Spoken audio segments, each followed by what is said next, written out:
Good evening, everybody, and welcome to Sports Gladiators on the Basement Show with Mr. Nash. I am Mr. Nash. Joining me in studio tonight is Mr. Ron. We are expecting Mr. Yes. Michael Russo soonish, I hope. Mike, if you're watching, hope to see you soon, buddy. But Ron, if you want to start the show, feel free. Okay. Well, I guess got to deal with the elephant in the room first off, right? Or we should Yeah, probably wait for Mike for that one. I would wait. I kind of do want to wait for Mike for that one because I know it's Yeah. a fiery subject, and Yeah, I'm eager to I'd hear what like you to guys hear both his have to take say. on some of it. So, Yeah. all right. Well, in that First case, comment, let's I knew this was coming right off the bat. Tyler is a huge Tampa Bay fan, being he is from South Florida. He gets a pass, but I kind of expected it to hear it right off the bat. Got Hey, Tyler. in. Hey, Gary. Happy New Year, sir. Yep, happy New Year to you as well. No, I know the Rose Bowl is going on right now. I unfortunately forgot to set my DVR. I'm mad. I wanted to record that in the USC game. It was ugly, but a win is a win. Yes. And actually, Ron, if you want to start with that game, we can start with that game since Tyler's here. We can get his feedback. Okay. Well, you guys go ahead on that one. Tampa Bay game. Oh, Tampa Bay. Well, Tom Brady just always finds a way. You know, it's I don't know. I don't know how I feel about it. I mean, it was inevitable he was going to find a way to get in. But in what will probably be a swan song in Tampa Bay, you know, they're a dangerous team. Mike Evans, you know, had a great day. I saw a video clip of Brady on, I think it was on TikTok actually, and he said, for those of you guys that benched Mike Evans for your fantasy championship, I'm sorry you lost. Yeah.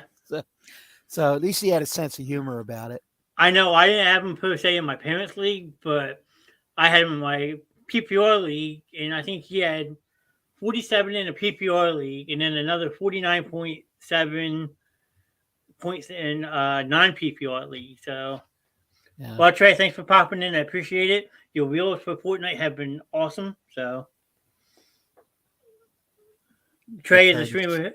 Trey is a streamer himself. So, if you like Fortnite and video games, Native Ultra Gaming on Twitch, you can find Trey on there. So, he's a hardcore Fortnite player, but he's very good at it too. So, we got Joey in the chat ready.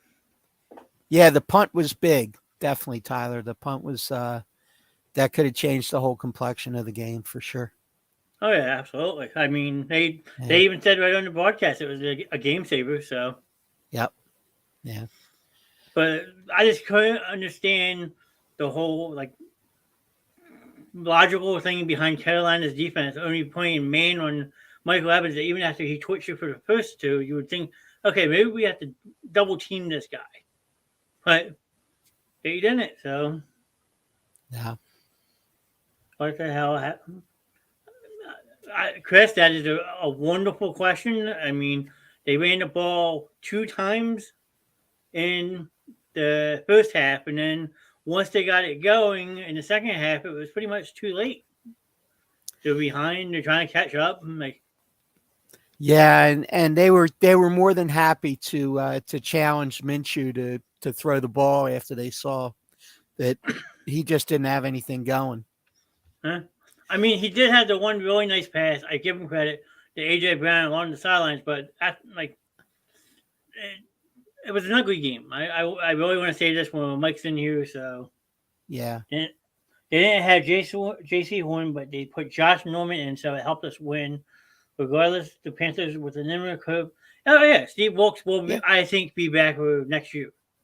He's definitely going to get consideration for sure, unless somebody of a very high caliber shows a big interest in that position, which I don't necessarily see, like the big name coaches, mentioned in Carolina. But I think Wilkes has an excellent chance of staying on there. Yeah, I mean, because I didn't read the full article, but I didn't know that New Orleans technically still owns Sean Payton Drapes. Yes, he's still under contract, so they actually will get compensation for whoever signs him. And they're Yeah, looking for at least a first round draft pick. that's true. Mm, And Chris is right. I think Hurts has to play now Sunday at least until if they get a comfortable lead or not. But because the only other quarterback you have on the Eagles roster besides for Minshew and Hurts is Ian Book, who's a fourth Yeah. round pick, couple years back for New Orleans, who really didn't pan out that much for him. So they waived him and we picked him up. Well, the thing is that irregardless of the fact that we need to win to take the number one seed, my belief is that I think it's still only just a 50-50 if Hurts plays.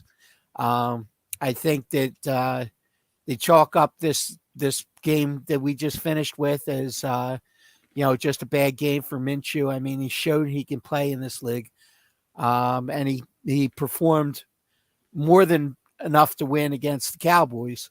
So playing against the second string of the New York Giants, I would hope that that Garner could handle that task and have Jalen just take a couple more weeks to be 100% before he gets into the playoffs. I agree. And she's being funny. Morgan likes to troll me about being an Eagles fan, so she might mean it. She might be trying to be funny, but we all love Morgan no matter what. So she gets a trolls pass for the night. Yeah. we'll give you that one, Morgan, for sure. So, but like, I just don't understand how you start the game giving up a 15-play, 9-minute drive to start that game. Well, it's real simple. You basically went into zone defense.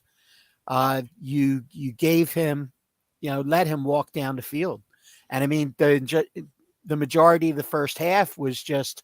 It seemed like every receiver was wide open because they were playing a weak zone, and it just didn't work until they tightened it up in the second half and started playing more man.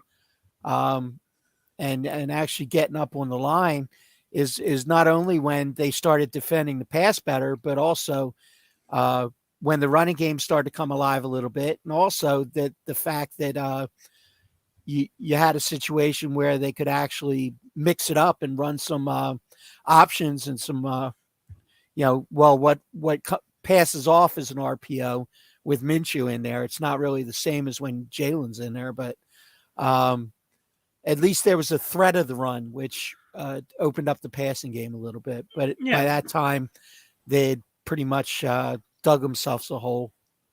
Yeah, and plus, like I'm sorry to say it, but when you play zone defense like that, you're just making people like Andy Dalton and Taysom Hill look like actual quarterbacks.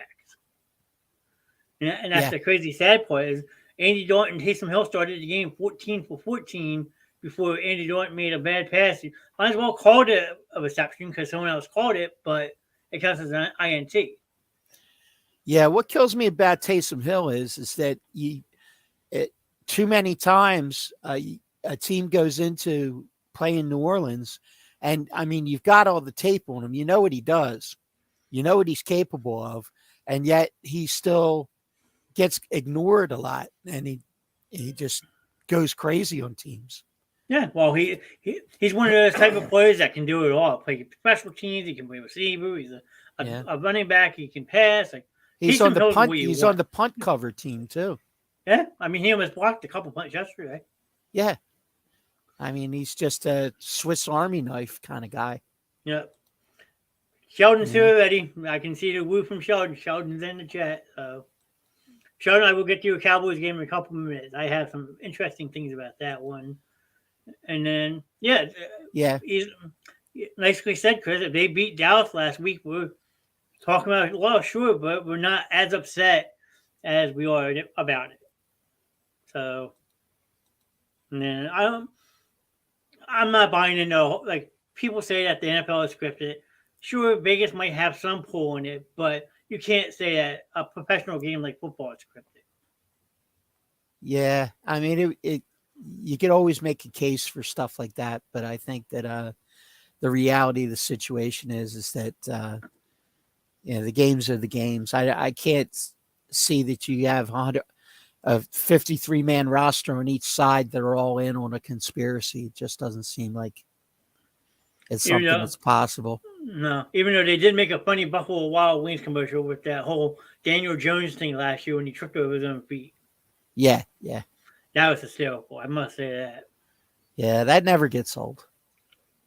I mean, Chris, we all have feelings that the game is fixed, but to you actually come out and show us how the game is fixed, sure, we all have those, like Ron just said, conspiracy theories and stuff, but like, how do you really prove it? Yeah, it would be very tough to prove anything like that. But yeah, most of the people that say that are usually people that bet, Yeah. honestly, because they seem to be the ones that are affected the most by when stuff just seems like it's going sideways. Mm-hmm. Well, like he's saying, the Green Bay game was weird a few weeks back. Sure, like, I don't know what was weird about, unless you're talking about the Eagles Green Bay game. I mean, Vegas always wants these games to finish within a point spread because if not, these high end books are going to lose or win a lot of money. So they try to find a way to break even at the end of the day. So I don't know. I don't really buy into the whole NFL being fixed and all that because you're going to win or you're going to lose. So no matter what way you look at it. Yeah, well, Like the that's crazy true. thing is, looking at the opening line for the Eagles Giants game next week, they have the Eagles a 14-point favorite already. Right, because he announced today at the press conference that, basically he said that they're going to sit some starters, which has got to translate to Jones and Barkley at minimum.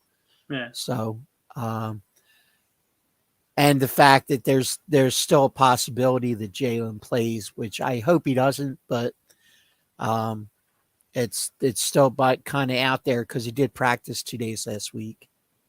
Yeah, and yeah, because it just reiterated what you just said about the Giants not playing their starters. But like, even still, like I understand that you're already clinched, you're locked in your position, but when do you want to play your starters to keep that momentum going? Well, there's one school of thought that says that you want to keep the momentum going, but then there's another that says, look, especially the Giants. Look, we've been a little bit by the injury bug this year. Saquon goes down and wide receivers go down left and right. Do we really want to go into a playoff game against what's probably going to be one of the top playoff teams because you're playing out of this, the 7th seed? Um, you know, you're going to go up against the 2 or, well, no, you'll go up against, with a 2 seed. Yeah. Cause 8 will play. 2 would play 7, 3 would play Yeah. 6, and 4 would Yeah. 5. Yeah. So, you're going to come up against one of the top teams in the first round and you really can't afford to have anybody banged up. Yeah. So that's the other school of thought on the other side of the coin. Because with the being wide open, like the top 3 teams could all like carousel around each other. There's a way that San Francisco can wind up with the number 1 seed, and a team like Minnesota has always been 1-2 could fall all the way down to 3. So it's going to get really interesting. Yeah. Well, I mean, just a quick thought on Minnesota, by the way. I think that Justin Jefferson should be done for the season, but the NFL will never do it. But during the game, Jefferson pulls off his helmet and he goes to slam it and he hits a referee with his helmet. I saw that. And, any other player but Justin Jefferson is suspended today. Yeah, I mean, unless he's thrown out of that game, so. And then he's suspended for the rest of the season. But, you're not going to take the guy who literally has been like one of the highlights of the year and bench him for the rest of the season. They're just not going to do it. I mean, I could still see him doing it just to make an example out of him. Yeah, but then you can accuse him of affecting the playoffs, because that pretty much wipes Minnesota off the map. I think they're done anyway. Oh, they are. Trust me. I mean, don't get me wrong. I mean, they're one and done in my book. I don't see them beating anybody right now. Even with Jefferson on top of his game. And I mean, Kirk Cousins playing out of his mind, but I just don't think they're built to go deep in these playoffs. No, the last 3 or 4 weeks they won, I think 2 or 3 games on last second field goals, and then the other 2 games they just got completely smoked. Yeah. Yep. A lot of teams have exposed them the last couple of weeks, and like if I'm playing Minnesota first round, I'm going into, hey, we can beat these guys. They may have the home field, but we can easily win this game. Yeah. Because Green Bay, Detroit's a playing game. If Green Bay wins, they get the 7th seed, so they're going on the road. Unless they go to San Francisco, they're going to be a hot team going into the playoffs. And then you got no, actually, I think Green Bay would be the 8, if I'm not mistaken.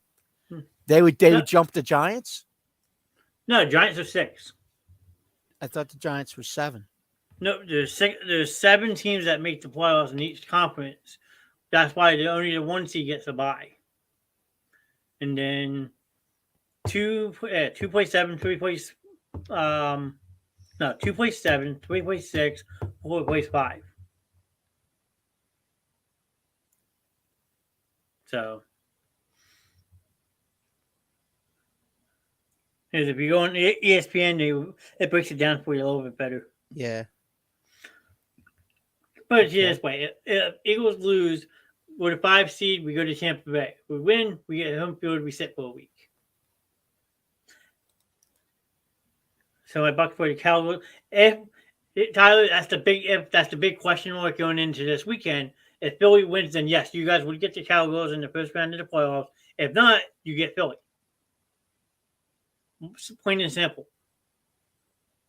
Because while the 4 division winners are the top 4 seeds, and then 5, 6, and 7 are your wild card teams. So right. Philly wins 0-1. If they lose, they fall all the way down to a 5 seed. Which, if you ask me, is astronomical because now you lose everything. You lose a week off. You got to travel for playoff games. Everything. Yep. And out of all NFC teams right now, the team that scares me the most is the San Francisco 49ers. I don't know if you would agree with that or disagree. Yeah, well, I mean, yeah, they're playing pretty well.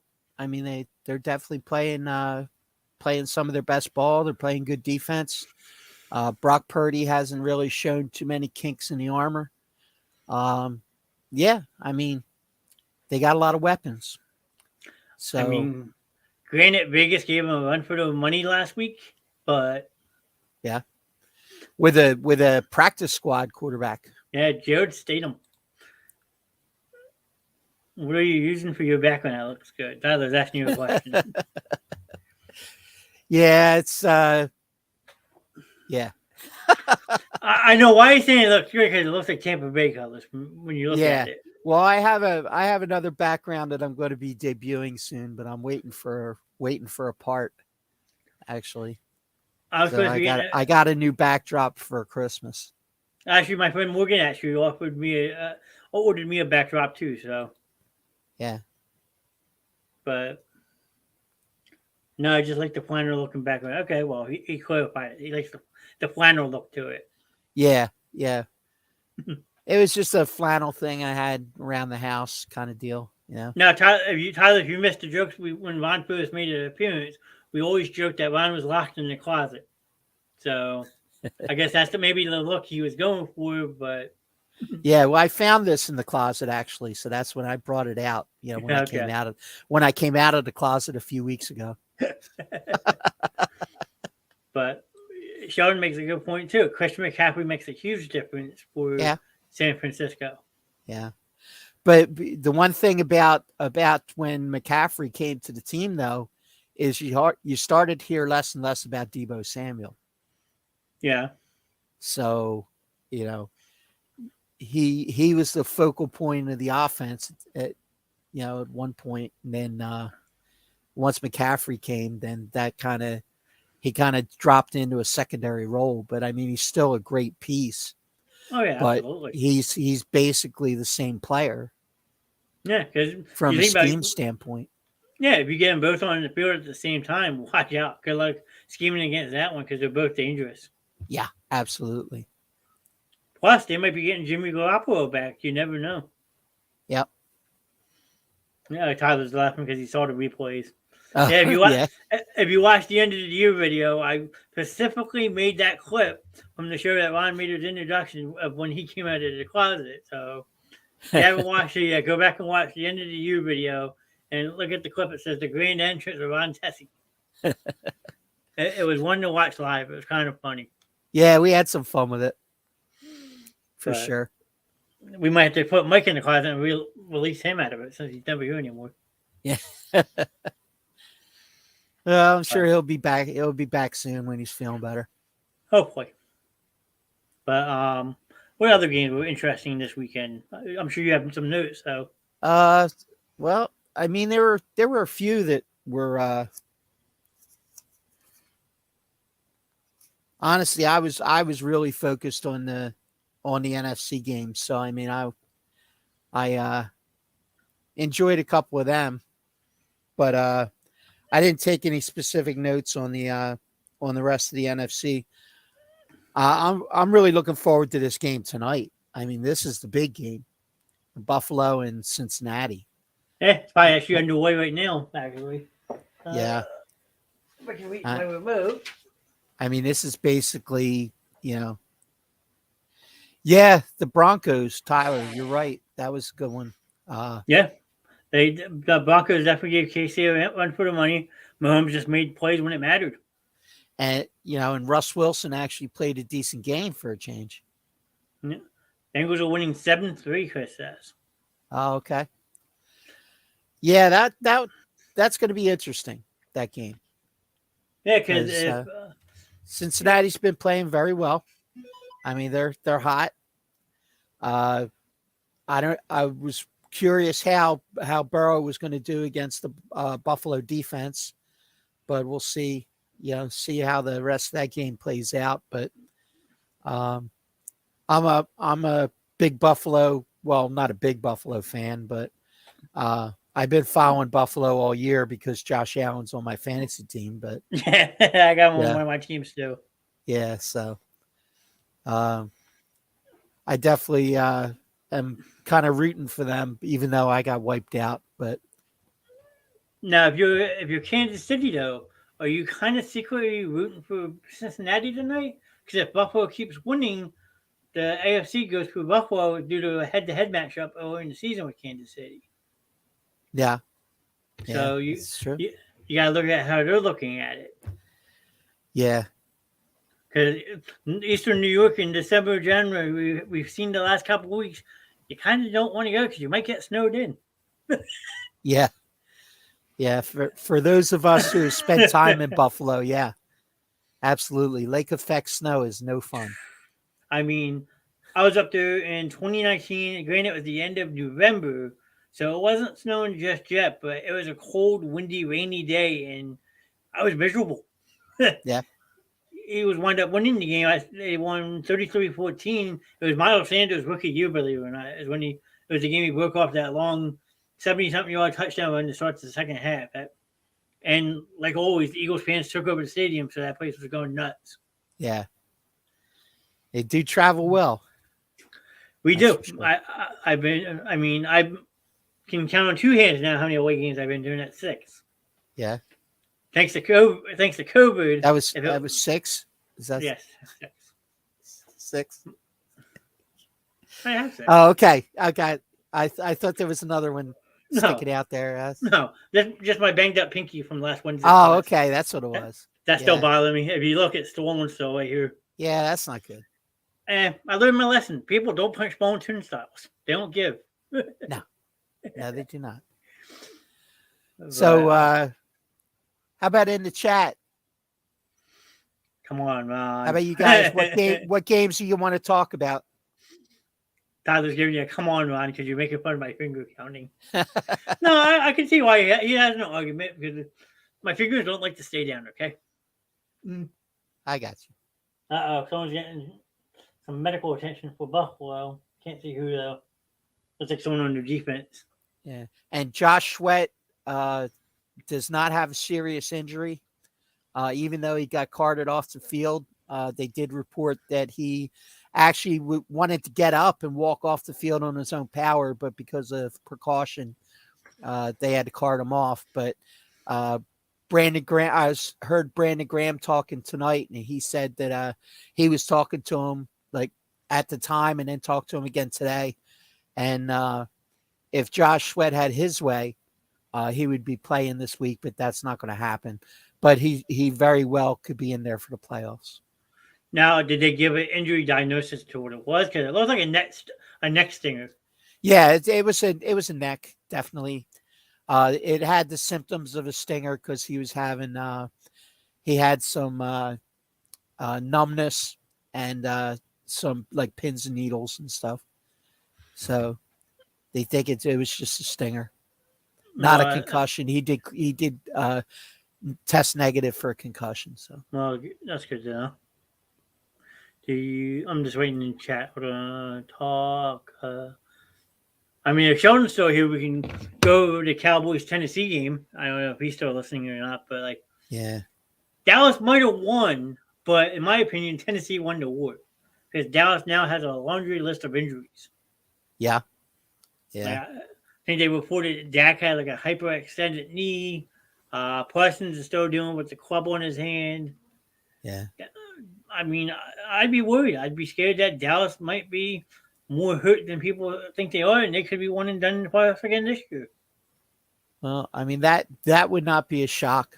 I mean, it's just something about Dallas in the playoffs. They just ever since VHS, yeah, I still love that. By the way, He said, "How about the Dallas versus Eagles game?" That was last week's show. That's old news. Yeah. That's old well, news. you know that would be his lead. So that's good. Now, you guys won that game. I mean, there's no question about it. Really? How? Really? Just to let you know, this is the kind of messages I get left for me. And I don't know if you can see it. Nope, you gotta read it. Okay. It says Cowboys rule, Eagles drool. Oh, who's that from? Miss Ida just dropped me a message while I was in here. Okay. So the Cowboy fan just chimed in. Well, there you go. Sheldon would be happy he had some familiar foe. So yeah, yep. How close is the AFC playoff picture? I mean, I think all four divisions. No, I'm wrong. 3 of the 4 divisions have been locked up, and I think all 3 wildcard. No, 2 of the 3 wildcard teams are locked up. So Saturday night is actually probably, in my opinion, one of the games of the week. You got Jacksonville going to Tennessee, and a winner take all game. Right, the winner's in. Yeah, and I don't know about everybody else in chat yourself, but I'm rooting for Jacksonville. Yeah, absolutely. I would love to see Dougie P take that Jacksonville team, a young Jacksonville team at best, and win the division this first year. Nobody expected them to really contend. I mean, they got pieces, sure, but Jacksonville always goes out every single year and spends, but then they never get anywhere. But now, like, they have that quality Super Bowl head coach. Like, I hope Dougie P does it. Yeah. So as of right now in the AFC, Kansas City's first, Buffalo's 2, Cincinnati's 3, Jacksonville's currently 4, Chargers are at 5, Ravens are at 6, and New England's at 7. Basically, if New England has to play Buffalo next week, so New England would have to beat Buffalo in Buffalo to get in. If not, Miami's in, right? Then it would be between Miami and Tennessee still has an outside shot. Okay. But they're the 2 bubble teams. They're the 3 bubble teams, really. The Dolphins, Pittsburgh, and Tennessee. Yeah, because Pittsburgh, I don't know if you watched any of that game last night, pulled out an incredible win in the final minutes. Yep. Because they said if Baltimore would have won that game last night, next week would have been another division or not game between Cincinnati and Baltimore. But I think since Baltimore lost last night, if Cincinnati wins tonight, they clinch that division. If I'm not mistaken. Yeah. I believe Okay. so, because Cincinnati's 11-4.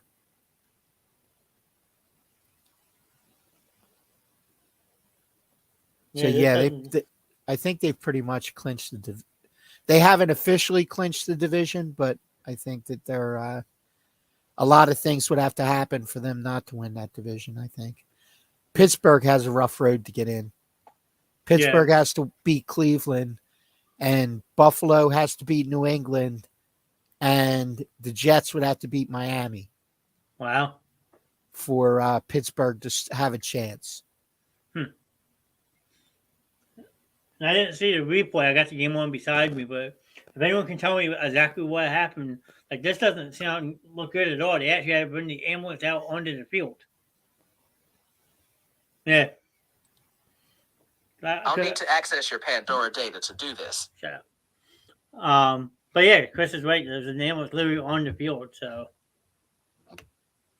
Yeah. if anyone. Now, question for you guys. Let's say your team who clinched the division, do you rest your players next week or no? I mean, it's tough. Yeah.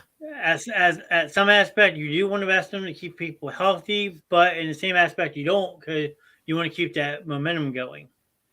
The teams that have seemed to have suffered the most in that scenario are teams that have a bye in the first round, because then they actually have 3 weeks in between games. And in history in the last few years, teams that had a first round bye, especially previous to this year when there were 2 teams that had a first round bye each year, they would start resting their players 2 weeks out, and then they'd have the off week, and then it'd be actually four weeks before they actually got back into live game action. And a lot of times they struggled. They either started slow or they just outright were rusty and had inferior teams, beat up on them. Can I give you an example? Sure.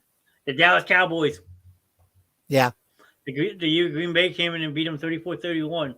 Yep. Dallas fell behind early, couldn't get caught back up.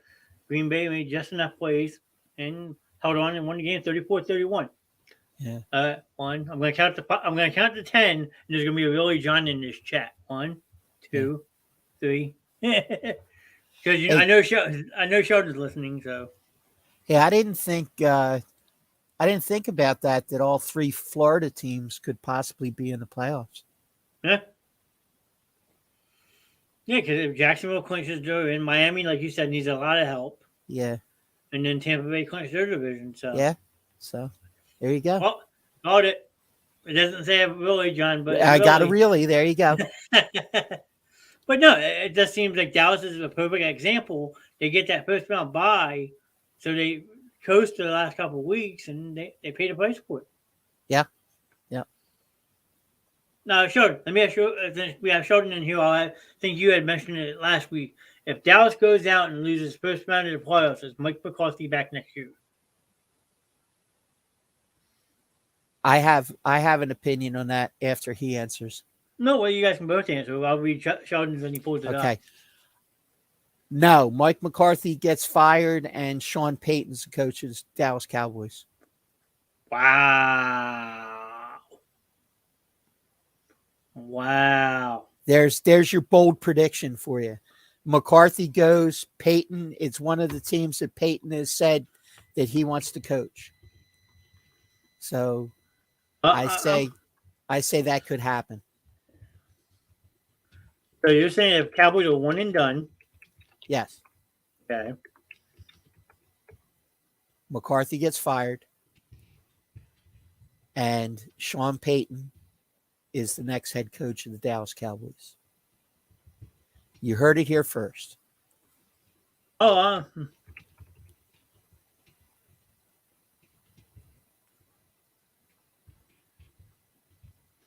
They're giving CPR on the field. Holy crap. wow. That's not good. Not at all. Do we know what player it is?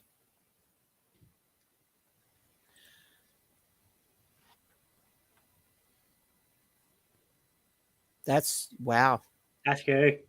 Yeah, it is. Hamlin. Trying to think what player Hamlin. Bill safety Hamlin. Okay. Okay. Wow. Now, do they stop the game for that, or like? Well, Well, obviously they're stopping the game for the CPR aspect of it, but like yeah. afterwards, like do I don't think they suspend the game though. I don't think they can at this stage with you know, in the middle of week 18 with so much on the line. Well, I'm just saying, like, would you send everybody home and come back tomorrow night, or No. No, I don't uh, think so. he's been down for 10 minutes? Jeez, like, what happened? Well, if they're giving him CPR, you got to assume that it's one of two things. Either he took 2 steps and collapsed. Okay. But if they're giving him CPR, that may be some kind of pre-existing condition, you know, something that maybe not related to whatever happened on the particular play when he went down. And then Sheldon says he made a hit, and Okay. he stood up after the hit and then just collapsed. And then I don't know. What they Well, got if he got up, then it's probably not a severed spinal cord. It could have been. It could be a number of different things, I think, but not being a doctor, it's not my specialty. But I mean, it could have been, you know, a broken neck, and there was, you know, a spinal cord injury involved. It could be a back, you know, anything that has to do with that spinal cord area. You're running the risk of, you know, losing control motor skills and stuff. Yeah, because I got the game on both sidelines are out on the field, like the whole Wow. stadium standing. It's nuts. That's crazy. They're showing Stephon Diggs. He has tears running down his eye, like his cheeks. Like this type of stuff is what you hate about the NFL and like the violent aspect of it. Yeah. I remember when Darryl Stingley from the Patriots, when he got paralyzed in the game. I remember I was watching that game, I think, I must have been, because that was before like red zone and all this other stuff. Yeah. Mm-hmm. But yeah, and he was just lifeless on the field. It was just like at one point people were thinking he might have already passed away. Jeez. I think the worst one I've ever seen was a kid from Rutgers when he got paralyzed from the neck down. Like, how is that? Like you just see his like neck compress. It was Yep. ugly. Yeah, they actually went back to the studios. They're not even showing the field anymore. Yeah. Yep. So, well, hopefully that doesn't mean that he passed. I hope not.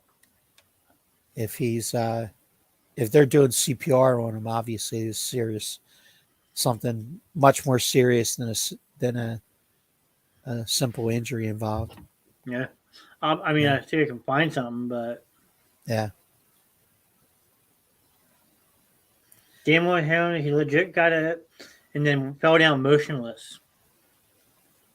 Is what people are saying in my one group chat. So Yeah. that's scary. Yeah, it is. Damar Hamlin is his name. So I don't know what else to say about that. Really, I mean, that's hard.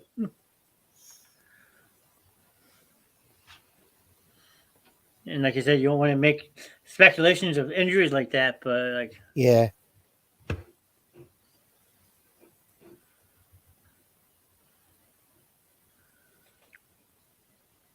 So I don't know. Well, did you watch any of the college football playoffs? I mean, Yeah, I didn't really spend too much time in college this week. I mean, there were a couple of interesting games. I understand, but yeah, I had a busy weekend, so I really didn't get a chance to watch a lot.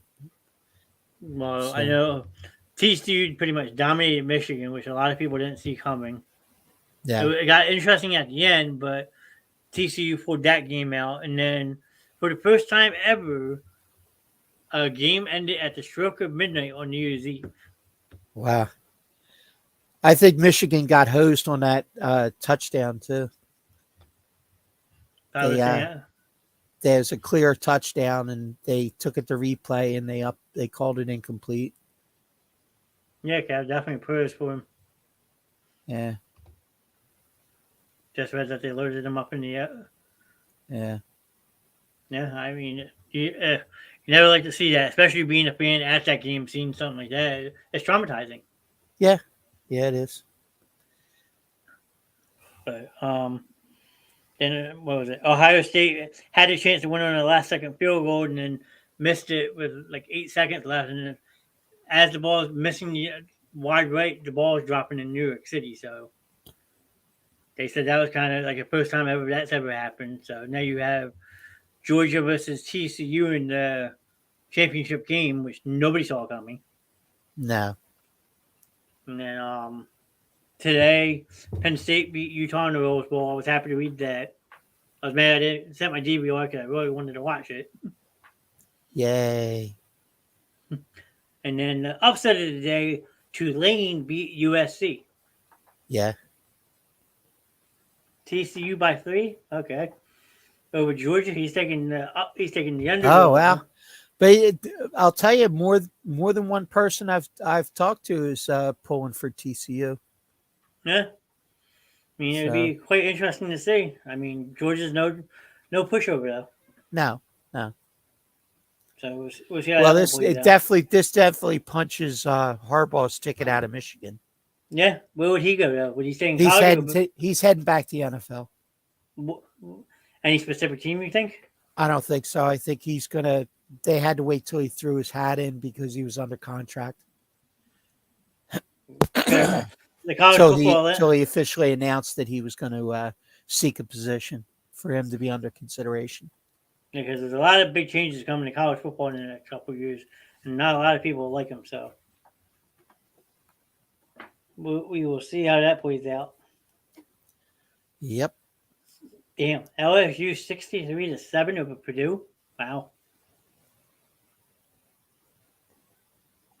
You could be the head coach for Carolina. That'd be interesting.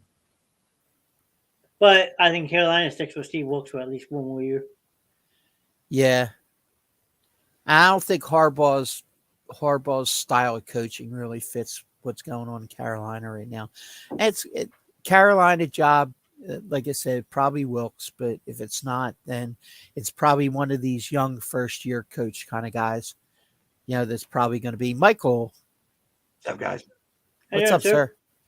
I think it's got to be one of these like up and coming guys that takes a job like that because I think these old established guys like Harbaugh and Sean Payton and guys of that nature are gonna pick their shots.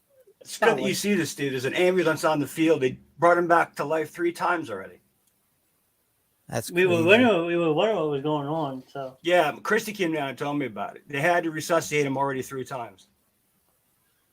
That's scary. Wow.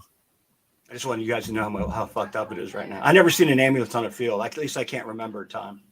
I mean, I got the game one. Like I saw the ambulance, but like people were just saying that he like made a hit and fell down and collapsed. But like nobody like said how bad it was. I didn't even interrupt you guys. I just thought that was an important thing to say. No, absolutely. We were just kind of trying to follow it, but it's hard to keep track on what's going on there. Definitely. So, like, did you see the play? Do you know exactly what happened, Mike? Or? No, I didn't go up and see the play. Chris I just watched a clip of it. It really didn't seem like an unusual play in any sense, but he made the hit was pretty much up legal. And then he dropped. Yeah, he said it was a legal hit. It wasn't really vicious. Yeah. You know what it reminds me of? I don't know if John will know, but hopefully you will, Ron. Do you remember Bird on the Jets? Yeah. Yep. You remember when he got hit? That hit looked like nothing and fucking paralyzed his ass. Yep. That did not look like a bad hit that time. I am glad you remember. John, you remember that at all? I would have to probably look it up. Yeah, check out my knowledge. Okay, like he mentioned Stingley from the Patriots. I said the kid from Rutgers. Like It's scary, like to see some of these hits and then like the results of them.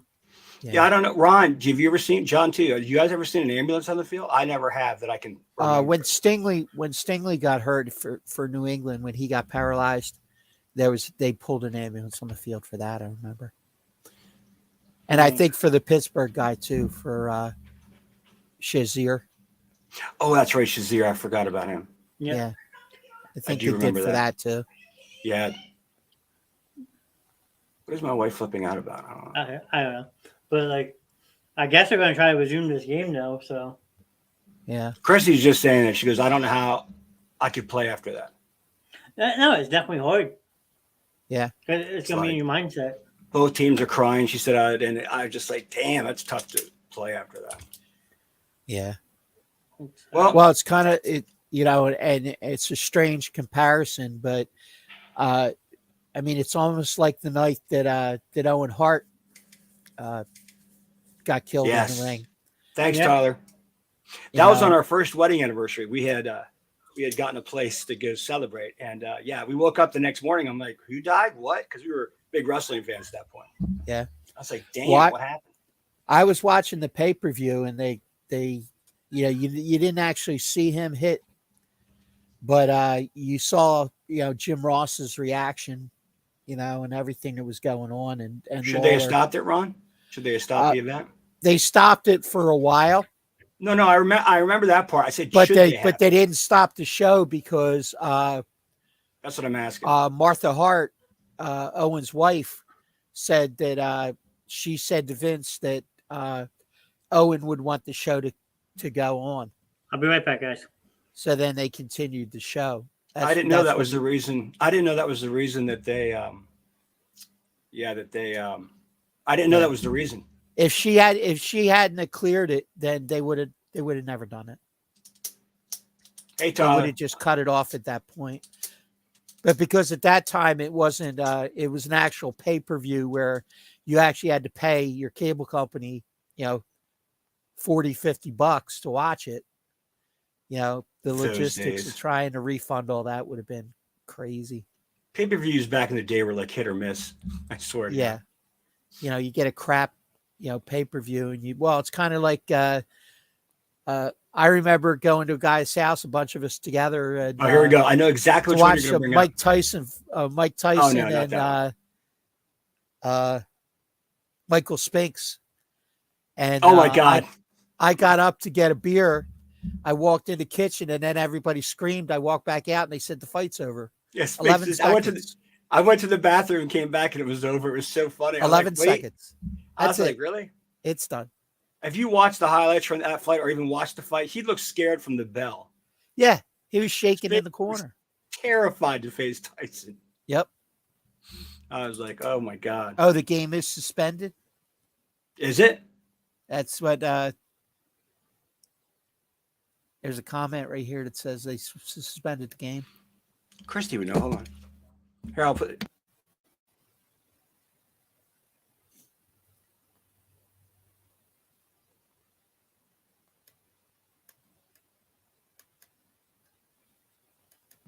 Yes, they temporarily suspended the game. Both teams are back in their locker room. Okay. They'll let you know when they're going to come back on the field. Give them time. Yeah. I would. Yeah. I would. See, I don't know. A big part of me is like, you should cancel it. And then another part of me is like, I don't know, the fan, all the money. Yeah, honestly, that you just said it's between all the betting, yeah, and the money involved and the whole shoot match. Yeah, I forgot about the gambling percentage of it. They would go crazy on a Monday night game when the betting goes way up. That would be crazy because I think everything becomes a push, right? Everything would be a push. They'd have to refund crazy. Every bet. There you go. They're gonna. Mike just put. Hey, Mike, what's up? Yeah, they said they would. Here, I'll put it up. Bam.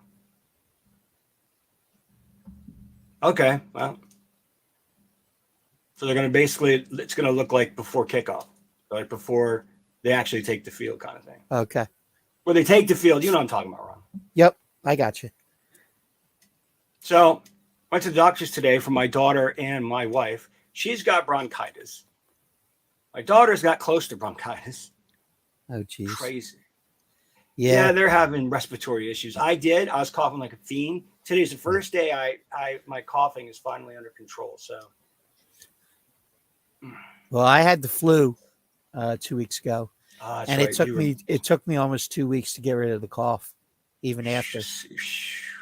So I've been sick since last Wednesday. It was bad. But I started coughing Wednesday night. I didn't feel good at bowling. I wasn't going to go to bowling that night. I wasn't feeling well. And then problem was Kevin was out with the dog attack and all that. Yeah, it's crazy. Oh, that's nuts, dude. I can't believe his dog got into a fight like that. Yep. Sorry, guys. I don't mean to go off every single top. Thanks, Todd, for wishing me a good thing. I miss you guys. Sorry I've not been on. I'm sure Ron and John have carried the heavy lifting. Yeah. What have you guys? I guess you guys pretty much went over everything, I guess, by now. Well, I mean, we started. We hit a couple games. We talked. We were trying to hold off on the Eagles till you got here, but we ended up kind of touching on the surface of it. Fine. We didn't dive deep in. We didn't talk about the sack record, the looming sack record. We're up to 6. There were 7 sacks on Sunday, which takes us up to 68 for the year. 72 is the record from the 84 Bears. So that's the record, 84? No, 72. What do we have? 68. We'll do that. Yeah. So it's the Giants. I would think you could do that. All right. Kathy's asking this question here. All right. The only thing I can tell Kathy is from what I was so sick that I only watched bits and pieces. So I was in and out. I can only tell you what I know. And what I know was the Eagles truly aren't one man, but Minshew, they're not playing to his strength. He's not a Hurts. The play calling was awful. It was all one dimensional. You totally abandoned the running game. There's a lot of things I felt they did horribly. Ron will now add. Go ahead, Ron. Yeah, the Saints. The Saints are not good against the run. I mean, it was the classic example of when we should have been running the ball down their throats. But unfortunately, it was a bad script to start the game. The offense was not effective at all in the first half.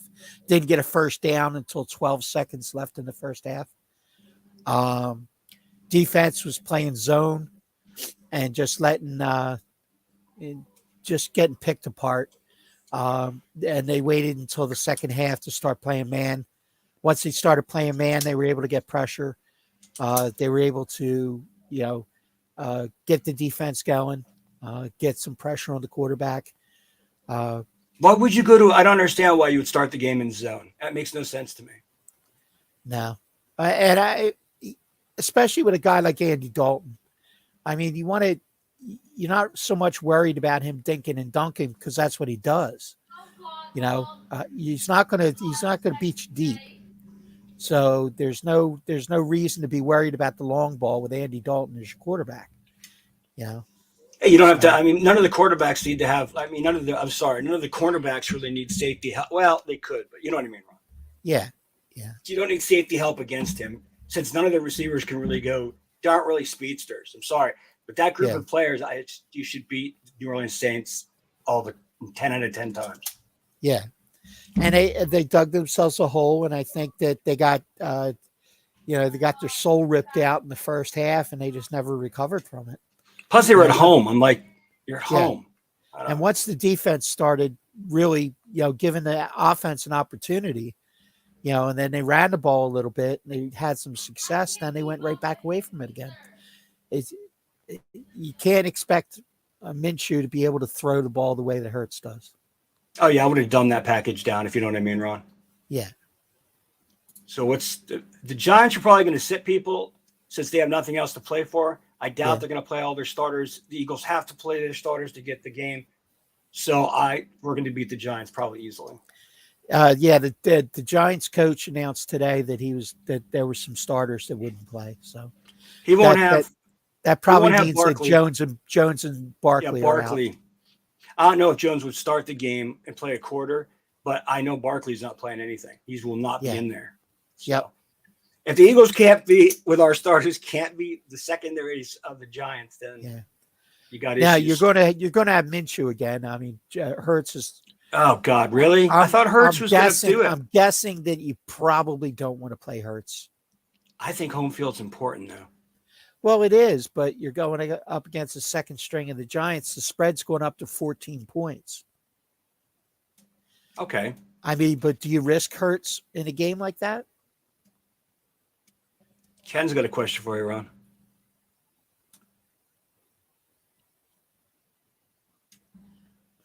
Is that true? There is a scenario where San Fran can get the 1 seed, yes. If the Eagles lose. If the Eagles lose and Dallas loses, then San Fran could get the 1 seed. Wait, San Fran only has 3 losses though.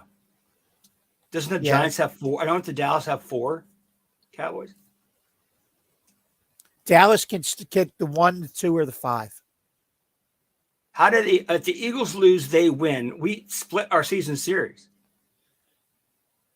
Wouldn't that be a tie?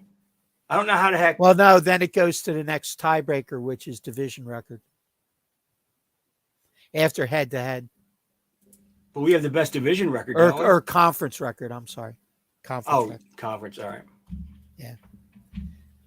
But there is a scenario where Dallas could be the 1 seed. Or the 2 seed or the 5. Dallas, whatever. Yeah. We would have won that game. If we would have won that game. We would have won that game if Hurts had been there. But now that college, what do we think about the benching of Derek Carr? Carr. I think Derek Carr was the only thing that the Raiders had going for him until this practice squad quarterback pulled a rabbit out of his hat this week. Yeah, I wouldn't have pulled Carr. Pulled a shocker on Kansas City.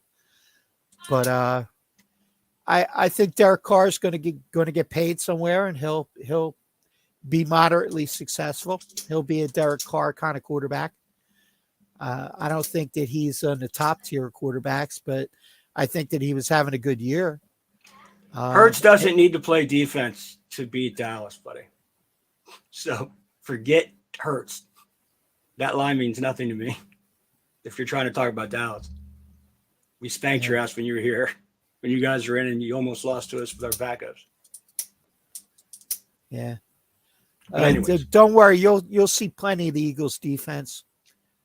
If you make it past the first week, because you could be staring down a Tom Brady in the first round or Aaron Rodgers. I'll tell you, I'm not scared. I'm not scared of either one of those quarterbacks right now. I don't care what the Packers have done recently. In the playoffs, I am. The Packers, really? Yeah. Yeah. If it was a home game, maybe, but not away. Yeah. Well, Brady just keeps on pulling him out of his hat. You lost to us and the Saints. Okay. Yeah. We lost to you because that's what I was saying. If Hurts had been there, you guys would have got slaughtered. You couldn't put away a backup quarterback. So I'm not really concerned about Dallas at all. I'd rather face Dallas than the Packers. I agree with Ron there. The Packers, that would scare me more than the Cowboys would. Yeah. Cowboys' record isn't. Dak's records aren't as strong. Dak's track record in the playoffs is not good. Yeah, Dak said. I'm not even worried about him. Cowboys always fall apart in the playoffs, even if, so I'm not really worried about that. So they don't have a. To bring in Adams. Facts. Want to get rid of Carr. Facts. Your team's garbage. Facts. Your record is your record is inflated. Well, it's all theories actually, but it is all theories. But I'm just saying facts. Okay, going back to this. What is this? Sanity. Ken is saying something about them picking up Devontae Adams and then getting rid of Carr. Adams wants Carr there. Yeah. Well, Adams came there because of Carr. So, I mean, you really shouldn't be surprised if something happens there. I mean, there's also a real good possibility that they change coaches. And if they change coaches, maybe Carr isn't benched. Maybe not. Maybe you bring in somebody. Here's a crazy thought. Hold on a minute. We lost to Dalton at home. Oh yeah, you know what? You are right. And what seed is? I'm sorry. And what seed is the Saints? When did the Saints start the playoffs? I'm sorry, excuse me. When we got exposed? Really? Okay. That's Really? Because good. we lost at home? Are you freaking serious? Yeah. Yeah, wait, man. Still, When the Saints make the playoffs, you let me know. I'll see you in about 10 years. okay. Now Michael said he was wrong about it being delayed. I don't know what's going on with that game, though.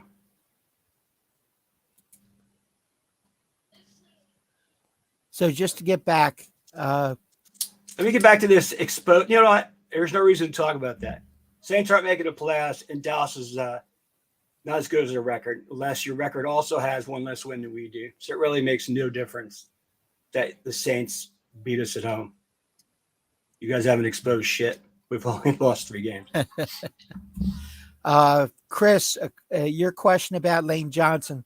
Lane Johnson says that he wants to play in the playoffs. Now, whether that injury allows him to do so is another story altogether. It is, for all practical purposes, a sports hernia, which is an extremely painful injury. However, if he does play, he's probably not going to be playing at 100%. But if I had to put money on it, I would say that he's going to try and play. And I think you will play too. through the pain. I just can't believe how the team, like when he's not there, it's like the backups just don't. It shows his worth. Every time someone's out, it has to cover the right side. Well, Driscoll had a horrible game this week. Oh yeah. And the problem is that if Driscoll continues to struggle, then that means that they have to keep Goddard in the block. And if Goddard's not involved in the offense, then that's one less weapon that you have in your arsenal. If you have to continuously have the tight end doing support to block the end. Cool. I think he'll play. He'll push himself to play. Yeah. Kathy, what happened was it was a hit. It was a hit. The guy stood up and then he fell back down. And they had to perform CPR 3 times on the field. And now the teams are in the locker rooms because of the guy who got really, really injured. Like I said, they had to perform CPR 3 different times. Well, Chris, I kind of disagree with that a little bit. I mean, they definitely did not have a good game this past week in a couple of spots. However, the offensive line of the Eagles, even with backups blended in, have been very successful this year. I mean, there's been injuries through the course of the year where people shuffled around a little bit. I think Mulata really didn't have the kind of year that everybody was expecting him to have. But remember, there's 3 Eagles in the Pro Bowl from the offensive line, so, and an alternate. So, you've got a talented group there, and sometimes you just take it for granted that, when a backup's in there, that they're going to play at that same level. But I agree. Even the Eagles' backups would probably be starters on some teams. That's what I mean. I mean, you have a depth chart for a reason. Why aren't people like when Lane Johnson gets injured, just like when Peters used to get injured? I don't know. How do you not have a backup on second string that can just pick up? I'm not saying all the slack, but at least be starter worthy. The problem is you can't really carry 10 offensive linemen on a 53-man roster. Be quiet, Ron. Don't talk in facts, Ron. Stop talking in facts. I'm just saying. Talking in facts. Yeah. I know. But yeah, I mean, it would be good if we had a starter level backup at every position. But usually they'll take a couple guys that are versatile that can play multiple positions. Has always been the Eagles' strategy anyway, where guys could be interchangeable from the left side to the right side. Who's our this is going to be a sad question. Who is our blindside protector? Jordan Mulata. Oh, it's Mulata. Yeah. Oh my God, I got it so wrong. Mulata's the left tackle. I'm not even going to tell you who I said the left tackle was. Don't worry about it. If I tell you, Okay. just be like, I'm going to be thrown off from the show. I'll be You thrown got off the show. But have we missed anything else? Kathy, I hope I updated you enough on what's going on. I'm not watching the game actively, so I don't know. John's like not in the room right now.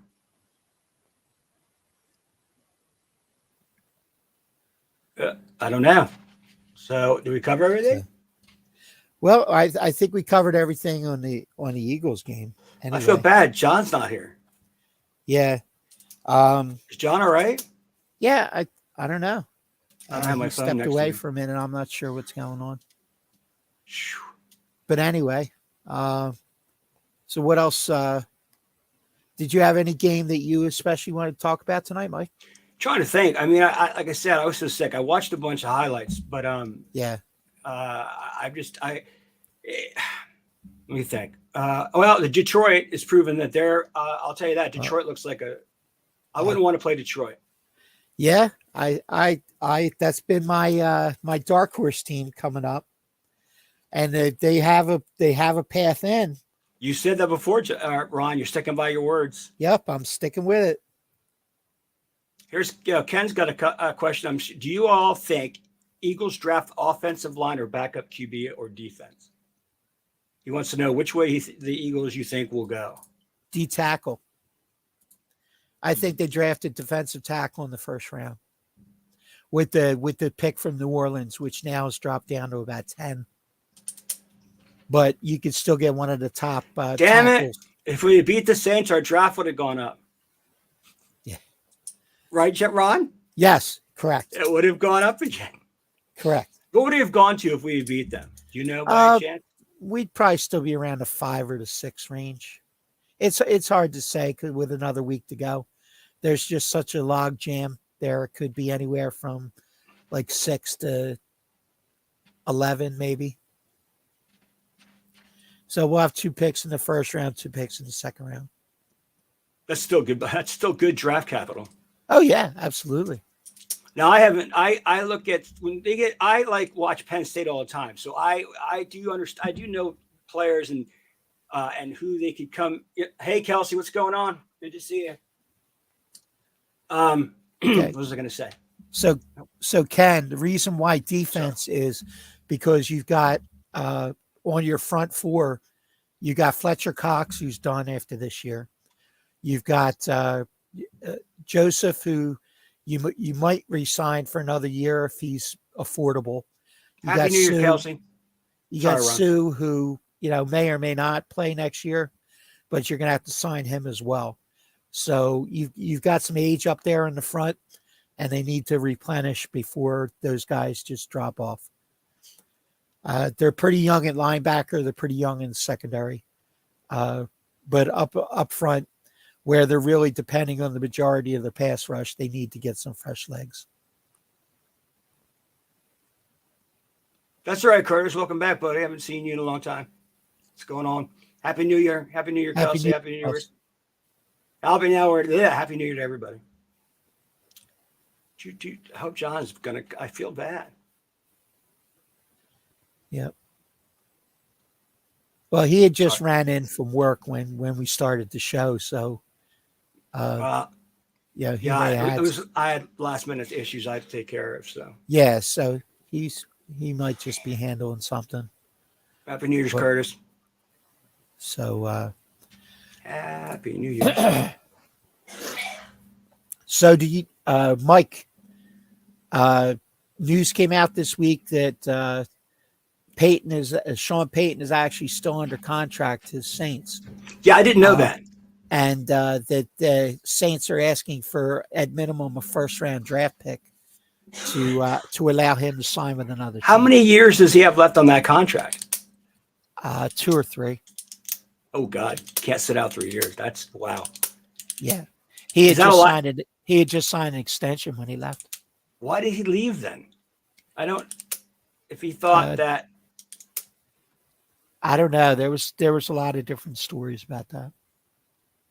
Oh, Kathy has another thing for John Curtis. I don't know where John's at. I just asked Ron, and Ron said he just got here after work, so he's probably stepping away to take care of a couple things. Kathy wants to know what we think about on the Michigan game. Ron's take on the Michigan game. Michigan got hosed.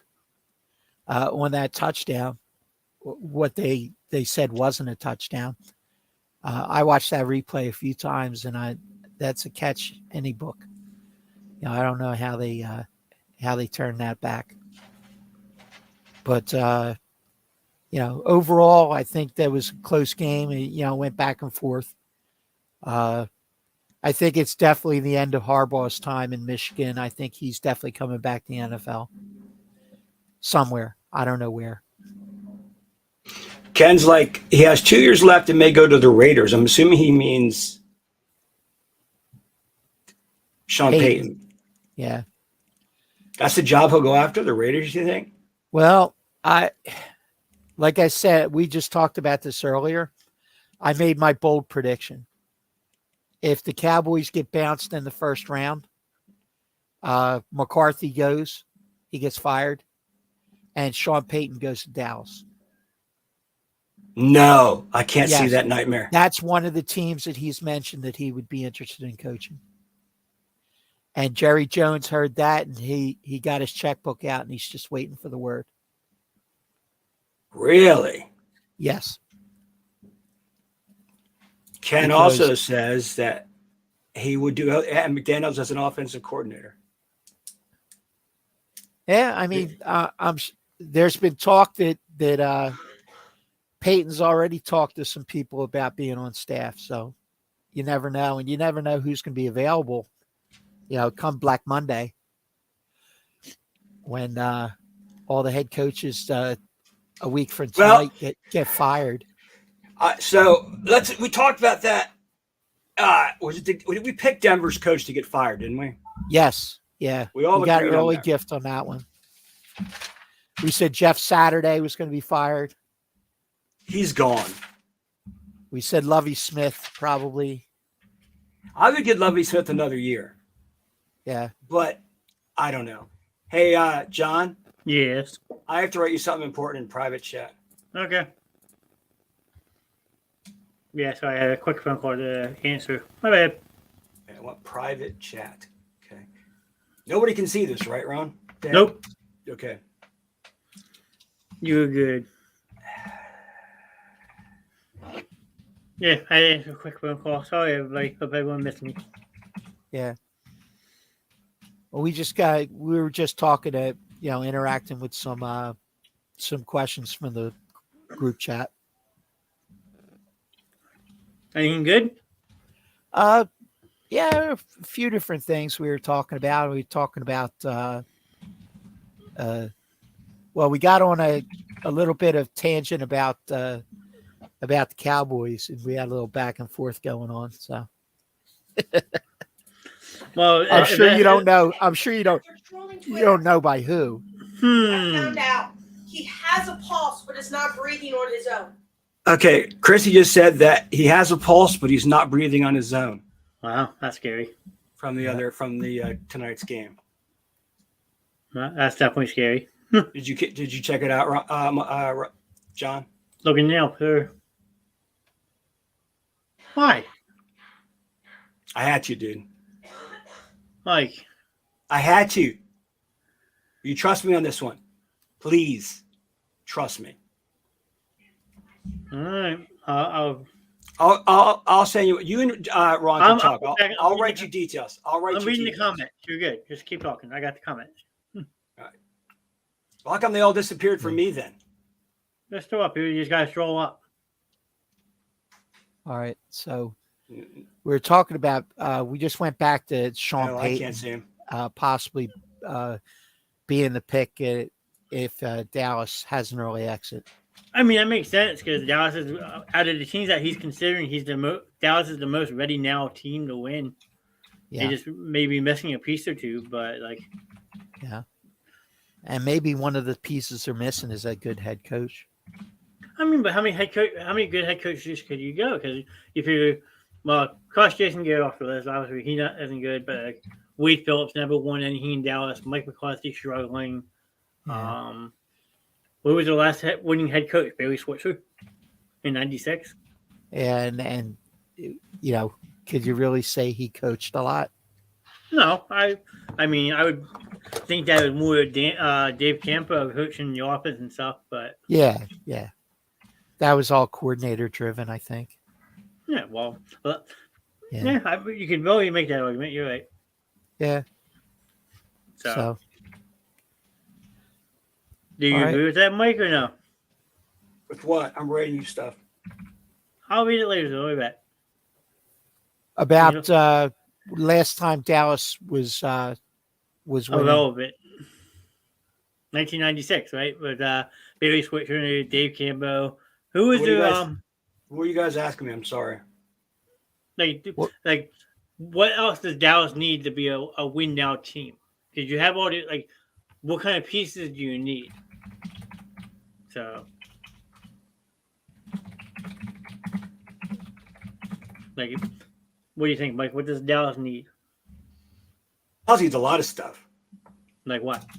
First off, they better find another running back because I'm sorry. What's his name toward the end of his? I know they're not placing much value on a running back, but I'm sorry.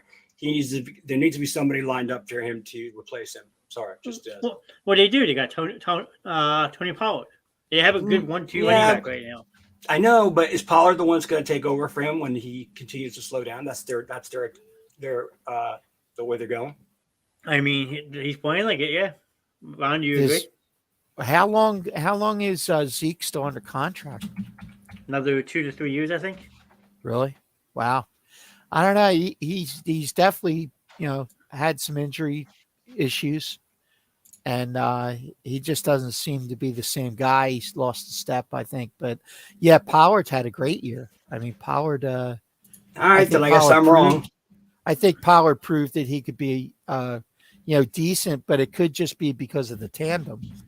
I mean, he's fresh because he's getting, Zeke is taking some of the pressure off of him. But I think if they're going to continue with the two-headed monster, they may need to replace Zeke with, maybe draft a running back, which would be more like a Dallas kind of thing to do.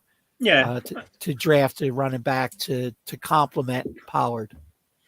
Gotcha. If they're going to go in that direction.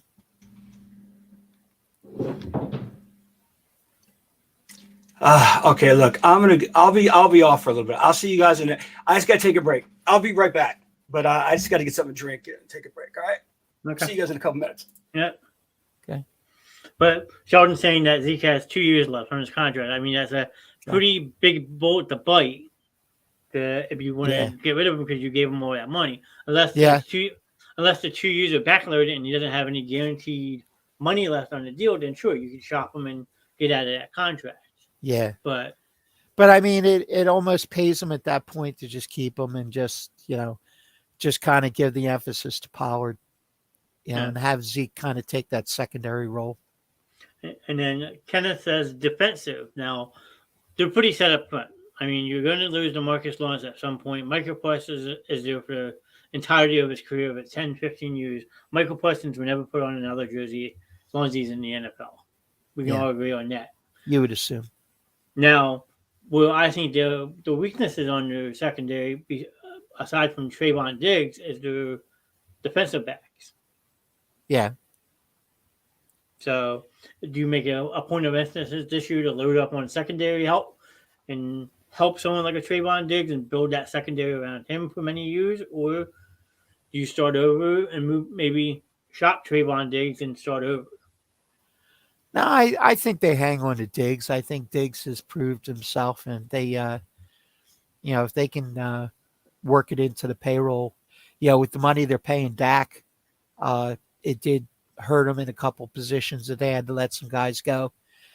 Like Cooper, or when he left, and in anticipation of, there was another receiver they let go, wasn't there? Cooper. There's been a couple of that. Yeah, there were a couple went in and out, But I mean,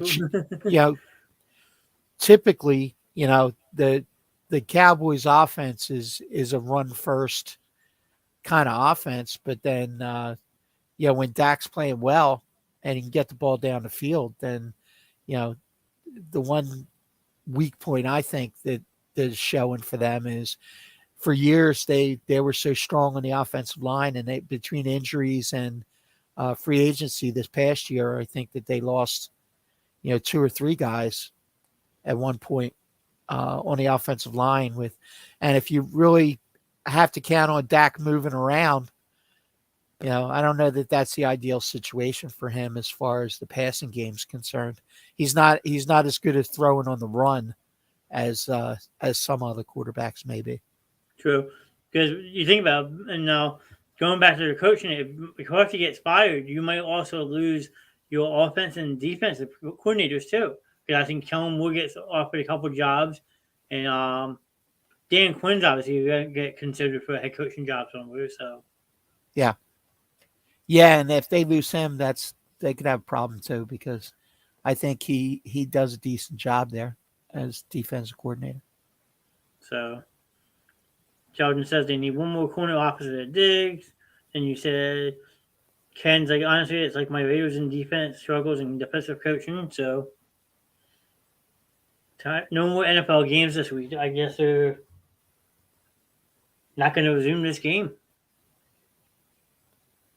Mike, you're still muted. Forgot I was still muted. Yeah, it looks like they're going to cancel the game. My wife said. Wow. Okay. I They're wouldn't going to guess cancel that. all the games? They're going to cancel. They're going to suspend this game. That's already suspended indefinitely. They think they're going to just not return to it. Okay. So the announcer is saying just call the game, and they keep Tyler, are you saying that they announced that there's no games? Or are you just suggesting that that's what they should do? now, my question though is, how do you have this game end in a result then? Because it's only not even ended the first quarter at 7-3. Well, they'll pick it up. They'll pick it up where it left off. Corey, yeah, Gary, we're talking about that constantly. It happened on the hit. Wait, I'm so sorry, you're distracted. Yeah, Kelsey, player from Buffalo collapsed on the field, had to be resuscitated a couple times. They don't play any. You can't do that, Tyler. You can't play no games this week. No, that won't happen. Yeah, John. there's just too much money involved. Yeah, what's up? When I say your name, that means check private chat. Okay. That's our signal now. Okay. Did the player make it? I mean, they really haven't. He's not breathing on his own. He has a pulse, but he's not breathing on his own. Gee. If I didn't already say that. 6th round pick from last night. It sucks, dude. I mean, I've never seen a football game ever canceled. It's over. definitely It's good. over. It's over now. Christy just said it's over. Game's done. It's finished for the night. Well, both teams are like mentally distraught. Like, how do you play after that? Yeah. I mean, I don't disagree. I mean, that's it No, makes God, sense. Ron and I. The only reason why Ron and I, well, I don't know about Ron, but I think Ron knows what I'm saying about it. There's a lot of moving pieces money wise with all that. It's going to create problems. Yeah. Yeah, but the last thing the NFL wants to do is have the suggestion made that the money was more important than the player. Now, what did you say that earlier, Ron? Look at you jumping sides on me. No, I did. I mentioned the fact that there's a lot of No, money you're right. involved, but in the same respect, it turns into a PR thing if the guy, God forbid, happens to pass away. Yeah. Then it becomes a PR nightmare if you continue the game. Well, we said that, Ron. A large part of what I said, Yeah. a lot of parts said stop the game. Another part, is just that Yeah. there's a lot of moving parts that way. That's all I'm saying. I'm sure people are, like you said, Ron, are bitching in Vegas. Yeah. Well, of course you're gonna bitch, but like again, life is more important than a freaking football game. I'm sorry. No, I Chris, think so too. I'm sorry, Chris, there's a lot of reports coming through from a lot of different sources. So we're just taking all the information that we can get and trying to pass on everything that we can find out about what's going on. Yeah, I mean, I don't. I'm not a medical expert, but to hear that you need a CPR and not breathing on his own is kind of scary. Yeah. But which means it could very well be a spinal cord type of injury. Yeah. If the lungs aren't functioning, it very well could be something of that nature. And again, I'm not a medical expert either. So. No. And I got the TV on mute next to me, Chris, so I don't know what they're saying, but if anyone knows, yeah, prayers to Damar Hamlin and his family for sure.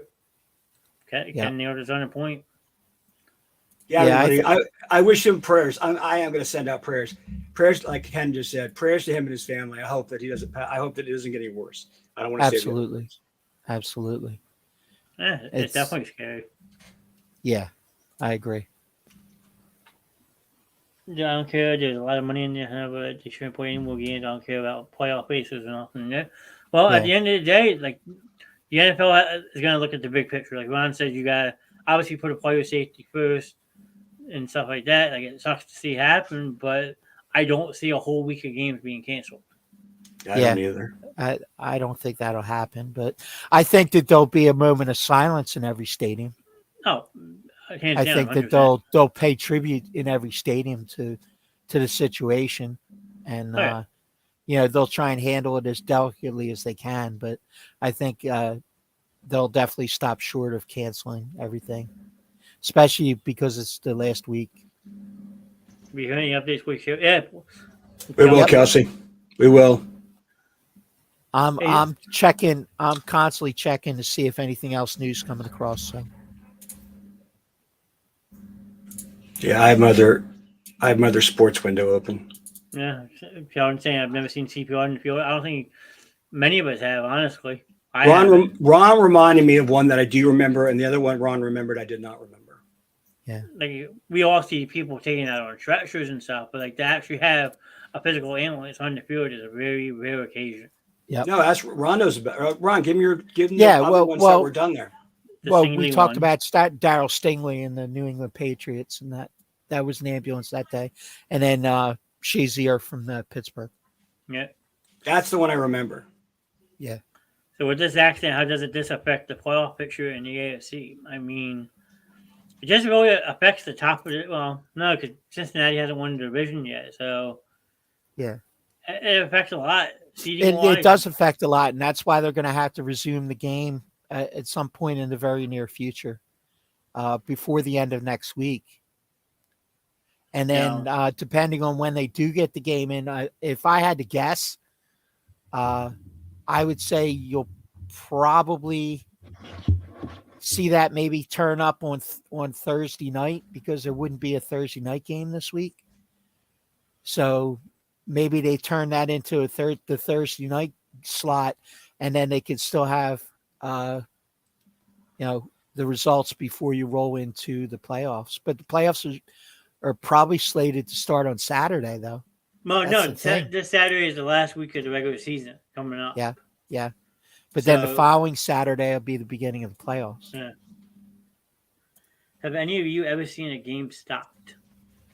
Suspended like this? No. Like completely suspended? No. I've seen games delayed. Yeah, for like lightning and stuff. Yeah, I've seen. Yeah. Hey, Ron, have they ever canceled, or John too? Have they ever canceled a game due to lightning? I don't think so. I think that the couple that I saw, they waited it out. Yeah. Okay. I would agree. Yeah. If there was one, I don't remember it. Like yesterday, the Eagles game got stopped. How long was that delay? About 10, 15 minutes too. Yeah, 10, 15. Yeah. So yeah, they delay games, but evidently, I've never seen a game completely called off and said, "Hey, we'll pick this up at a later date" type thing. Yeah. I mean, they pushed games back and stuff like that. Everyone remembers the famous Tuesday night game with Minnesota and Philly. That game was supposed to be on Sunday, then they were going to make it Monday, then they pushed it back to Tuesday. So, I've seen with a third string quarterback. Yep, Mr. Joe Webb. Joe Webb. Tore my heart out that day. I think he tore a lot of people's heart out.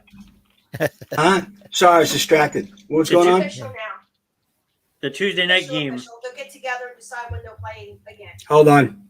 I heard it. You want to pause it? Oh, you guys heard her? Yep. Getting a report. It's done. And they'll get together with the teams to find out when they'll play again. They're going to get with the teams and decide when they're going to play the game. Okay. Suspend it for tonight. That's what my wife just said. I would not be surprised to see it be Thursday night. Thursday night or even a Wednesday night. Because if not, those teams Yeah. are going to have a very short week. So you're Yeah. still going to have to play what on the same field, and you're still going to have to let everybody back in with the ticket. Yeah. That's going to be tough. Because Yeah. I'm going to look real quick. 'Cause I Not think that that matters. I'm just saying out loud that's a really, really tough thing. That's got to happen. That's all I'm saying. I agree with canceling the game tonight. I just want to be clear. Well, that I'm not- Buffalo plays their game next week at home. Okay. So I don't know where Cincinnati plays. Cincinnati's also home. Okay, so they both go back to their home fields. Yep. Now, they're both slated to play at 1 o'clock on Sunday. Now, Yeah. do you throw a wrench in that and push those games back to a 4:30 game? No, because I think that they've loaded up the 4 o'clock time slot with these key games in the NFC. I think that they wouldn't get very good ratings if they stack that game against these NFC games, which they've deliberately loaded into 4 o'clock to get the ratings. Yeah, I mean, 4 o'clock's late, like you said, is loaded. So Yeah, well, they put the Eagles game, the Dallas game, and the San Fran game all at 4 o'clock on Sunday. So, and the Seattle game too. and the Seattle game, yeah. That just makes it so teams can't scoreboard watch. Because we remember years Yeah. back before they did all of this stuff, like you would basically teams playing at 1 o'clock, and then a 4 o'clock game would kick off, and you knew what result you needed. Like my example would be that the Eagles needed 3 teams to lose, and then the winner of the Philly Dallas game got into the playoffs. So Cool. Well, the problem is at 4 o'clock, and if Seattle wins their game, obviously the Sunday night game will come into play for them. But if Seattle wins, basically Detroit's got nothing to play for because then Detroit's eliminated. yeah, So Detroit lays down against Green Bay, and then Green Bay gets in the playoffs and knocks Seattle out. that is true. Because you think about it, the Detroit Green Bay game is at 8 o'clock, and the Seattle game's at 4. So Yeah. Ken has an interesting thing. I don't know if they can. No, I don't think so. I don't think they can do that. honestly, I think they might be able to pull some strings, but a tie would really screw things up. Yeah, then you'd really affect the whole. Yeah, there's Best case- teams that could be eliminated by you doing that, other than letting the game play out on its own. Because the way it would affect the standings, without getting into the exact, records of every one, I'd have to sit down and draw it out. But it would seem to me that it would be a problem. Yeah, I mean, it definitely is a very unfortunate thing. Yeah, But because a tie would basically screw. Yeah, that's the best way to put it. It would just screw a lot of things up. Yeah. So we'll see what happens with it, I guess. I'm refreshing. All good. I got you. Understandable. Yeah, I mean, if it was early in the season, I could see it being that way. They would just call it, say, "Hey, we're just going to both give you a tie. We'll move on." But a game of this importance, you can't do that. yeah, This late in the season, these games have to get played one way or another, and that Yep. sucks, especially agree. with a situation like this. But when it means so much to the end of the season going forward, you have to do what you can do to finish this game. So suspending it for the night is the best thing they could do. But later this week, these two teams are going to have to finish this game one way or another. Right, and then play on a short week, which also technically puts them at a disadvantage. But I'm sure that they would rather have that than to try and go back out there tonight. Yeah, I mean, emotionally, you can't. Like, Yeah. you're watching grown men crying on the field and stuff. Like, it takes a lot out of you mentally. Yep, absolutely. Sheldon says he's in critical condition. That's not good. Yeah, I'm reading about it too. Actually, the Bills players, after they knelt together, they headed back on the field, and it was wide receiver Stephon Diggs that called everybody over. Yeah. Yeah, because at that point, you don't know if the game's going to be called or not. So you're trying to get one back up because I'm sure it's not the warmest night in Cincinnati. It's just cool that Stephon Diggs would call everybody on the field over for a word. That's what it says. That's true leadership. Yep. I mean, you call over both teams. I mean, I guess that's what he did. I'm assuming that's what they're. I don't think he was just talking to Buffalo. No, probably not. The Bills' defense was on there, right? It was wait, let me see. The Bills were on defense, right? Yep. All right. So for him to go on the field, that's pretty cool. I have to admit that's pretty cool. Plus the coaches met. I think that's cool. Yeah, well, the coaches are going to want what's in the best interest of their team. So, yeah, Sheldon had just said that in chat, Tyler, that he's in critical condition. So, Not good. No. Not good. But the whole aspect of it is if you do wind up pushing this game back and all that stuff, what kind of I shouldn't be saying this, but what kind of reimbursement do fans get for something like this? Because when a game doesn't start, sure, you can just say, okay, your tickets are still good for this date. There's probably a lot of people that came in from out of state for this game. Yeah, because those fans travel too. Did you answer Tyler? I did. He is okay. So yes, Tyler. The answer is yes.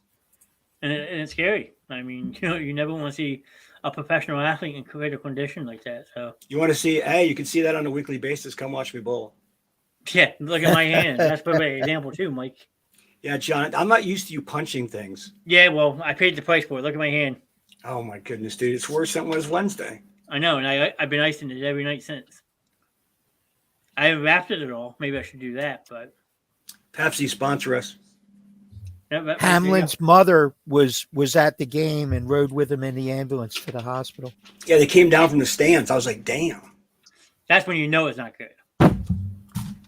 As they're trying to get immediate family down on the field with them. This is who should be helping him right now. Yep. Mine's Master Chief in the house. He's always looking at him. Yeah, he's distracted. We all are, right? He's telling me he needs the Mark IV armor. Mark IV armor? Okay. Everybody on the field play like in robot gear. Did anybody ever see the Sixth Sense? Or not Sixth Sense. The Sixth Day with Arnold Schwarzenegger? I have not. Okay. No. If you guys haven't seen it, never mind. But there's a great scene about football in the beginning. I can't ruin it, so I'm not going to explain it. But it's funny as hell about football and getting big hits. Kathy's spot on with this comment, too. Yes, Kathy, yes. Wall playing for the Bills players and all that. Yep, absolutely. Come on, Sheldon. Give me a break. You're killing me tonight. Hell does not suck, Sheldon. He's just poking you, Mike. Don't give him, Mike. He wants me to be a dick. He's trying to get you. He's I trying am to a get you. dick. I can be a dick. I know.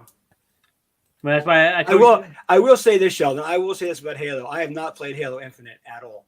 Not 1 second. The last Halo I played was Halo 3, okay, on the original Xbox. I think the last one I played was the Master Chief Collection. That was a collection of older ones. I'm sorry. Every time you say Master Chief, I have to salute. Well, you just on screen. You missed him. I just had him up there. Yeah.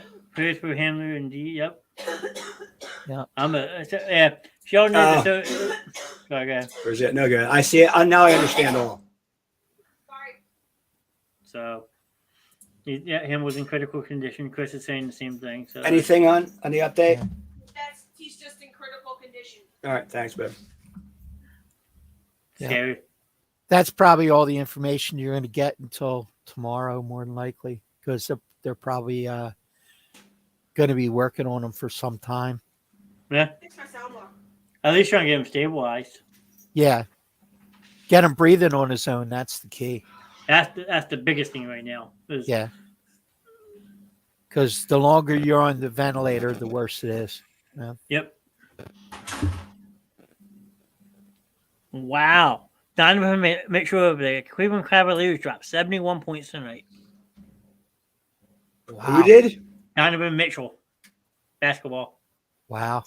Who's Donovan Mitchell play for? I don't even know. Cleveland Cavaliers. He used to play for the The Utah Cavs, Jazz. I think. Yeah. Yep. Cavs. He just dropped 70. 71. Yep. Good Lord. And in overtime, went 145 to 134. So he basically scored half the points. Yeah, in overtime, that doesn't count. Okay. Well, that's He had, still he had to drop it in regulation. Just imagine when the game that Wilt scored 100. yeah. Oh wait, gotta tell you, I gotta tell you a quick story. It was in Sports Illustrated right after Kobe dropped. What was it? Kobe dropped 81. Was it? Yeah, this is Toronto. This guy, right? This guy had tickets to the game with Wilt Chamberlain. That game in which he scored. It was in the Hershey Arena, by the way. Hershey Arena. Ooh, Ron caught me, but I already said it first. So, anyways, he had tickets to the game, couldn't go, and missed it. With the Kobe game, he had tickets and he couldn't go. Same guy. And he goes both times he scored. I was like, dude, talk about bad luck with tickets. Damn. But hopefully he saved the tickets because they're worth a lot of money. I don't know. He didn't mention if he still had the. Oh, yes, he did. He still had the ones for the Chamberlain one. He did not have the tickets for Kobe. Yeah. Now, I'm not old enough to know about the Wilt Chamberlain 100-point game. Was that done in regulation or was that an overtime game too? Regulation. That was regulation. I think That's what I was Kobe's saying. regulation. Yeah, Kobe's was 81 was regular. That's why you can't drop 70 some and have overtime. Though that's a lot of points. I mean, that's a great. In the current NBA, it doesn't it very rarely happens. Well, I'm going to pull something up while we're talking about it. Since we're talking about it, give me 1 second. Yeah. NBA, what was it at? Let's see. This is the part that always makes me laugh, though. Donovan Mitchell. Here's his stat line: 22 of 34, 7 of 15 from 3-point range. How was his 3-point percentage? 7 for 15. But the man took, you figure, what? 34 shot attempts. So he did it now on Iverson. Yeah, pretty much. When Iverson didn't shoot a lot of threes early in his career. Iverson shot the ball almost every time he came down the floor. Oh no, I don't mean that. I'm talking like he didn't take a lot of threes though. No, I mean he wasn't But he a shot all the time. 3-point shooter. No, he did most of his work on the inside. Yep.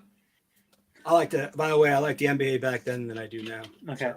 As a team, though, the Cleveland Cavaliers were 48 and 92 for 52.2%, and then from 3-point land, they were 16 of 46. So he basically made half the 3-pointers too. Damn, dude. That's a pretty impressive game. In 50 minutes. Yeah. But Ron's right about today's NBA. Everybody wants their numbers. Yeah. Look at this name in the chat room. So, Kev. We got Hey, Kevin McGowan. Hope you're feeling better, man. Yeah, I mean, Kev, I hope it happened to you. I pray that you're all right. I banged my hand as well, so we could be the Back Brothers one-handed. So his is a little worse than yours. Yeah, a little bit. Just a tad, John. Come on. Just like that or like that? Huge. They're so close. Good to see you, Kev. Glad you're on. But I don't know if you guys talked any college football. I asked Ron if he did. He said he didn't. Did you catch any of the college football? Penn State. Loving it. Oh, I watched that game. Just came out.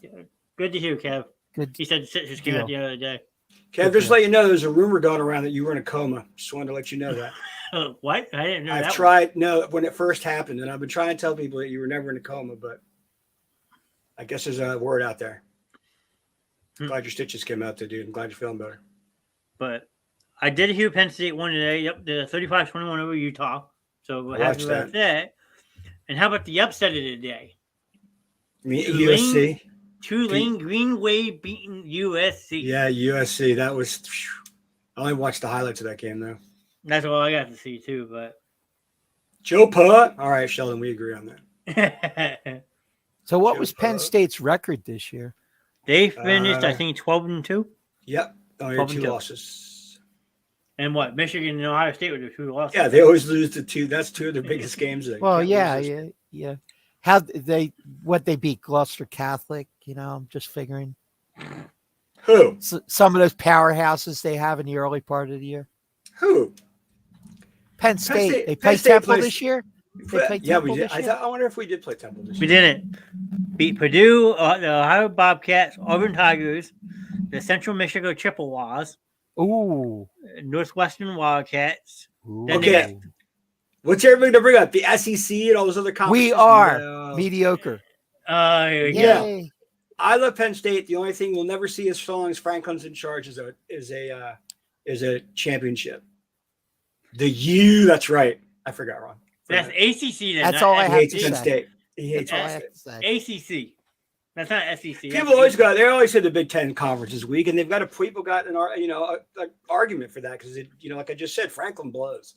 He'll get us into the playoffs all the time, bowl games, and he'll run up into the top 10 of the rankings. We're not going to win a title as long as he's head coach. What do you think, Mike? Georgia or TCU? Ken wants to know. He has TCU winning. I think Georgia. Georgia played Georgia played a bad game. I don't know if they're going to be TCU. I don't know because TCU was such an upset. I don't know if after all that emotion they're going to come back and get it together against Georgia. I think Georgia wins. Cane slang. I guess that's It's all about the U, baby. I'm guessing that's a Southern thing though. Cane slang. My alma mater. Canes thing, yeah. In the video, in the documentary, those two documentaries, you Okay. wouldn't understand. He goes, "You wouldn't understand. It's a Canes thing." They said that a couple times in the documentary. Mike, do you have an Wouldn't alma understand. mater, or did you go to college? No, I didn't go to college. Me neither. John is the most intelligent in here. All right, Sean, take it easy. Thanks for popping in.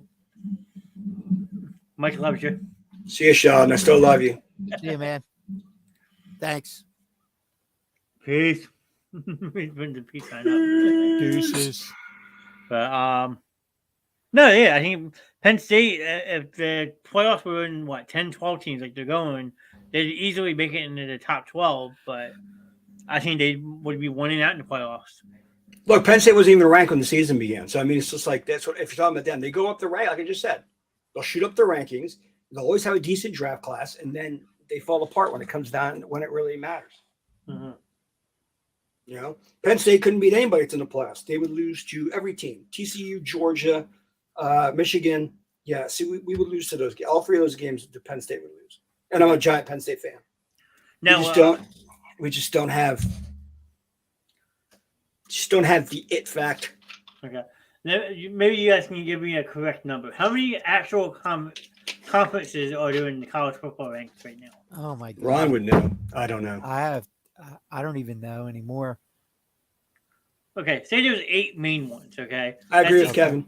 Kevin's the one who told me this. Right there. Yeah, I mean sometimes that's all you need. Well, so I say, yeah, he always has, like I said, draft classes, but then they underperform. Okay, but say there's Sorry, 8 go ahead. main conferences in college football. Okay, ACC, SEC, Big 10, Big 12, Pac-12, Sun Belt, the WAC or whatever. Is there a MAC still conference? It's a MAC still conference? It's now all American conference. I think. Is this There all- are 11. There are 11 conferences. Okay. ACC, American, Big 12, Big 10, C-USA, Independent, USA. MAC, Mountain West, Pac-12, SEC, and Sun Belt. Okay. Well, Which ones are gone? Which ones were in one and didn't? There were are no some longer that there? merged. yeah, there were a couple that merged. But okay, so you got 10 because you can't really count Independent as a conference because they Right. don't have a conference title yet. So you got Right. 10. Okay. Say you expand this playoff field to 12 teams. Okay. My theory is your 10 conference winners are automatically in, no matter what. Who cares if it's like a Boise State or a Montana State? You have 10 teams locked in. And then your other 2 are at large bids. Okay. The only reason I'm saying that because these schools are winning their conferences, they're not getting recognized. And I don't think that's right. I Yeah. think all 10 conference winners should be in a big name bowl game to get the revenue and the But- money for their school. Sure, they might lose that game embarrassingly, but they're getting that paycheck because that's what college football No, the school is. does. At bowl games do pay the school a lot of money. I know what you're talking about. Yeah, but the problem becomes then you take your current system that you're using and you have to toss it out. Because if you use the current power ranking system that they use, and these other schools are not playing, any of these powerhouse games, That's what I mean. They're going to get killed. they're not going to appear in the rankings to where it's going to almost have to have two separate ranking systems. Okay. And then you just toss this whole playoff plan that you put into place, and you just have to toss it out the window. Well, there's a school I'm going to use as a perfect example. UCF went undefeated a couple years back and didn't even make the top 4 because they were in a weaker conference. Wasn't Kiffin their coach then? Sorry, John. Kiffin wasn't their coach, UCF? I forget who it was. But I know what you're talking about. I remember when they went undefeated. But yeah, they play in a weaker conference, so they don't have that strength of schedule that some of these schools have. So you're telling me... Yeah, but they also don't have the draft classes, John. They don't have the talent there. Well, that's because the money aspect of it, Mike. If you take these smaller schools, allow them in these big-name bowl games, say like the Peach or Cotton Bowl, sure, they might get their asses handed to them by a USC or an Alabama or Georgia, but they're getting exposure. And that's what helps these little programs. That's what helps them get bigger. Because there's some kids that look at those smaller end schools as destinations because that's where they want to play. They can get the most playing time at those small schools. And the TV time. Yeah, a school like UCF goes undefeated, finishes 12th in the rankings just because they don't have strength of schedule. Next year when you impose this 12-team playoff, I guarantee you're going to have 4 to 5 SEC teams in these playoffs, and half of them are going to have 2-3 losses. But the strength of schedule is going to boost them into the playoffs. As it should. It should, yes, but then you're losing out on the smaller schools who don't get enough national exposure that they should. John, you got to understand something. Like UCF, okay? UCF, they get a bowl game, okay, and they win and they get their $10 million or whatever the heck it is, right? That's not going to be used to boost recruiting. It's not going to. Suddenly, people are going to notice the school and be like, "Well, you know, I want to go to UCF." They're not going to get any camera time. It's going to be mostly local contracts for their games. You're not going to see them on prime time slots. So even if people go, "Oh, UCF had a great run," it's the same thing with college basketball. Okay, most people don't want to watch 17 versus 1. Okay, that's what I'm saying. So it doesn't make a difference. Oh yeah, the school made it, but then they lose. It's like, yeah, you got money and fame for going to the tournament, but you're out first round. Okay, so go ahead. I'm going to make you a bet. Okay. Okay. We're going to make a little friendly bet right here, right now. Deion Sanders is now the head coach out at the University of Colorado. A smaller school in the Pac-12. Okay. I guarantee you, you're going to televise at least 5 of the Pac-12 games that Colorado plays in. Just only because of his name. Yes, that is true. Only because of his name, they will get a couple games on TV. Yes. Yeah, for sure. So why can't another school like a UCF who goes undefeated get that same national exposure? Because Colorado is a program that's got some money. You know, they have some, their recruiting classes in this week. There's other things about Colorado. Yes. But Colorado's won a national championship, or at least they tied for one. Well, UCF would have been in the top 4 if they were given the proper due they needed because they went undefeated. They were the only undefeated team that year. But you have to understand that it's not a subjective list that they made up and discriminated against a school like UCF. It's just the fact that when they enter the numbers into the computers, it spits out the rankings. And it's based on strength of schedule, and it's based on all that kind of stuff. So if you're undefeated, but you're not playing any of these, teams that add to your strength of schedule, then you can't put them in the same echelon as you do a Michigan or one of these other schools. Yeah, and that's why, as much as people hate Notre Dame, that's why they always get ranked to start the season because they build their schedule based off of these high-end opponents. And then they fall miserably, and people are, oh, well, Notre Dame's a bunch of fraudsters. No, well, they do it on purpose. And they still put them in a bowl game because they sell tickets because they're Notre Dame. Yeah. So. It's true. Yeah. Is it still a 6-game win minimum to get in a bowl game? Is it still a 6-win minimum? Okay. Yes. Did not know. Do you understand, though, John? I mean, we're not. No, I don't. I completely understand. I just don't think it's right. Well, here's a smaller school that got recognized. Okay, I'll give you an example of what happened, right? Appalachian State, okay, was a AAA team. It was a 3. They weren't in Division 1. I think it was Division 3, I want to say, or Division 2. However it goes up. But they weren't a D1 school, okay? Now, they demolished their competition as a smaller team. Oh, and they got recognized, and they finally got their way into the top 25. Okay, so then what happened is NCAA football says, well, because of this, everything out, we're going to push you into Division 1A. Appalachian State doesn't make the top 25 as much anymore, at the very, very bottom of it, or make it at all.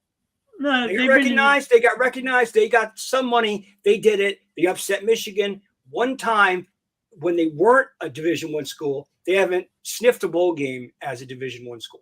There's a smaller school that got moved up that had some money. Bam, they don't have it for the top 25. I can understand that.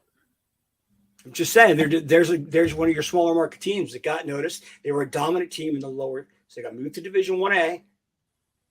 And it's a great example. I can't disagree with that.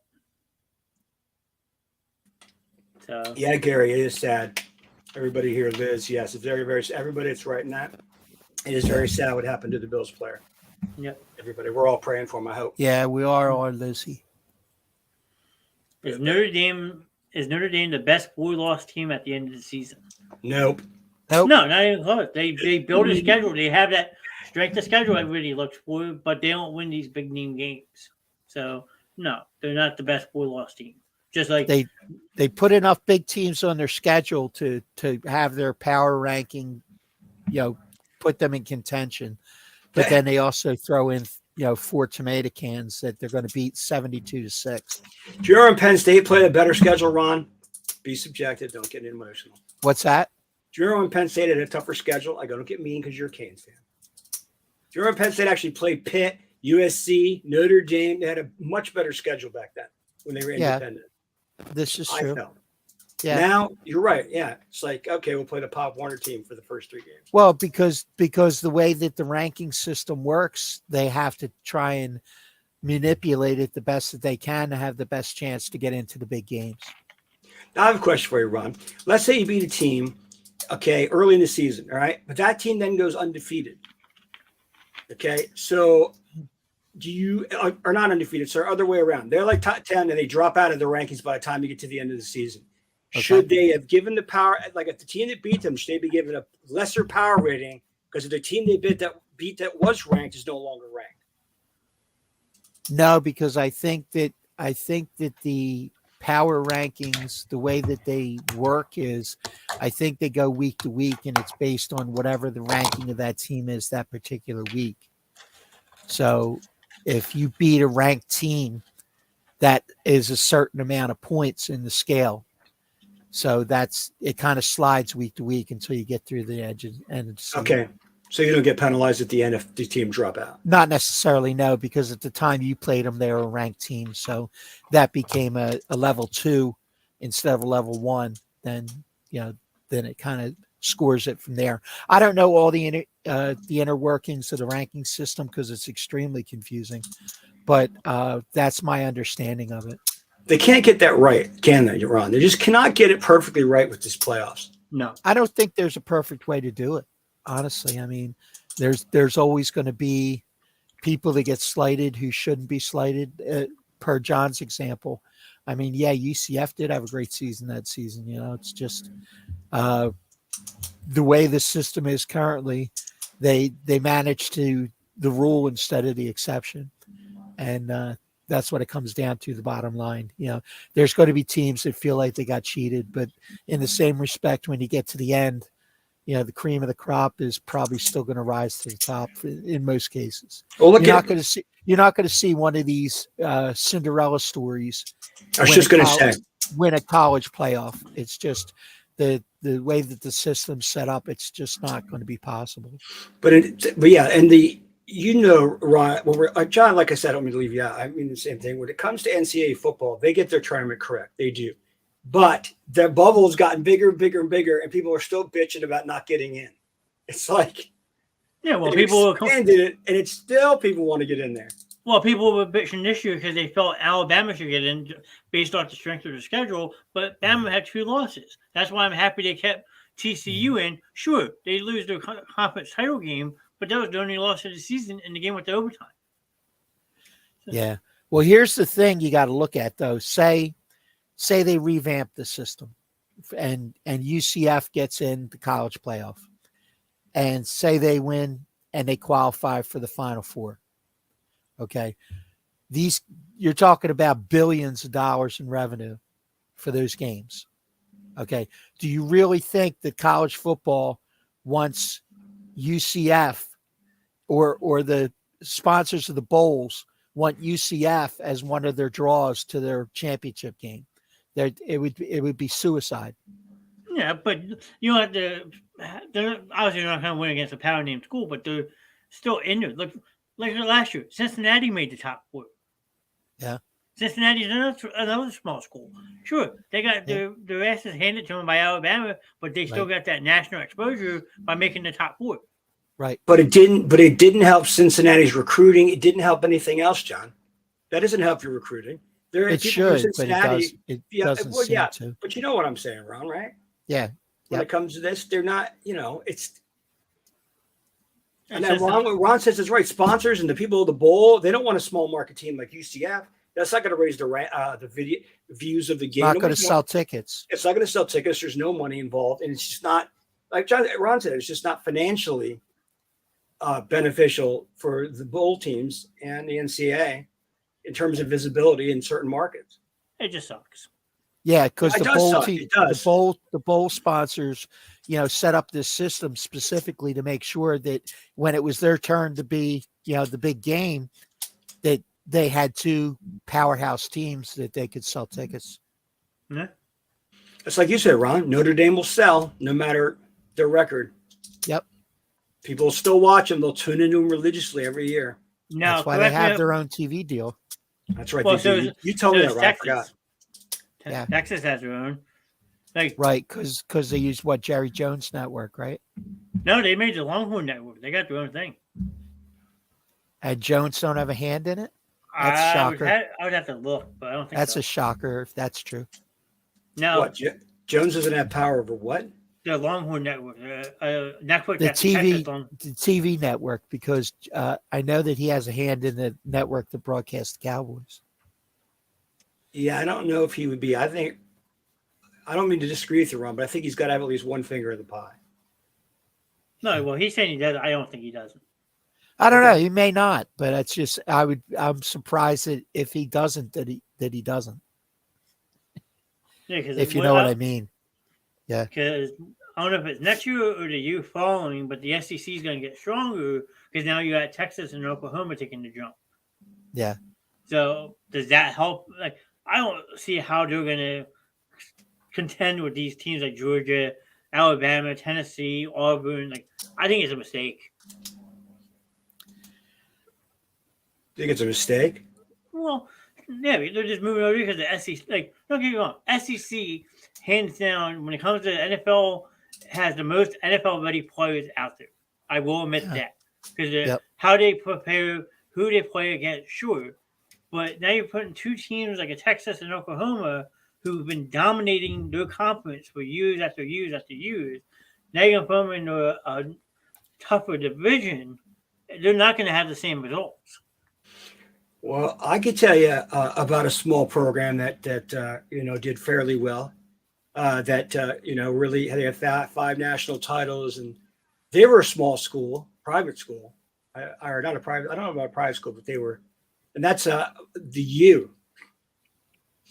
Right, Ron? Yeah. Miami was a small. I don't want to say private school. It was a what is it? It wasn't publicly funded. What do you call that, Ron?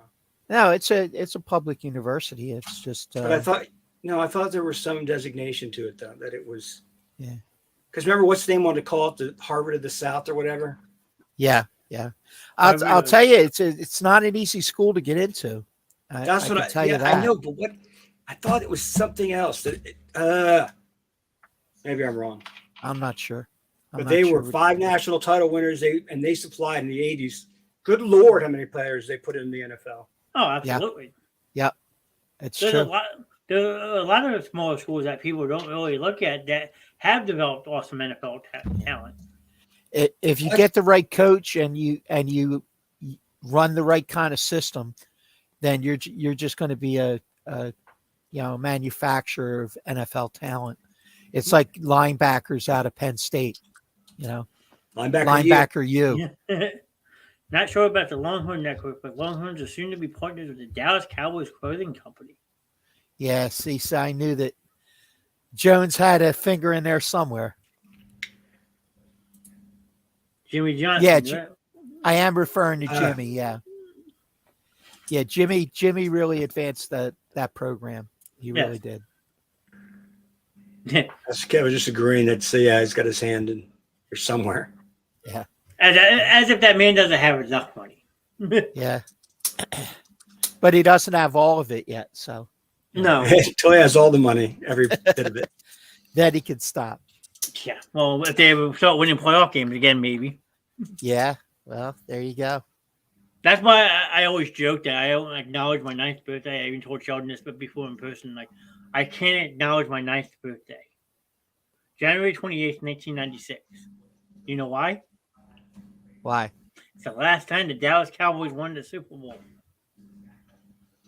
It was on your birthday? It was on my 9th birthday. They beat the Pittsburgh Steelers and a Neil O'Donnell quarterback team.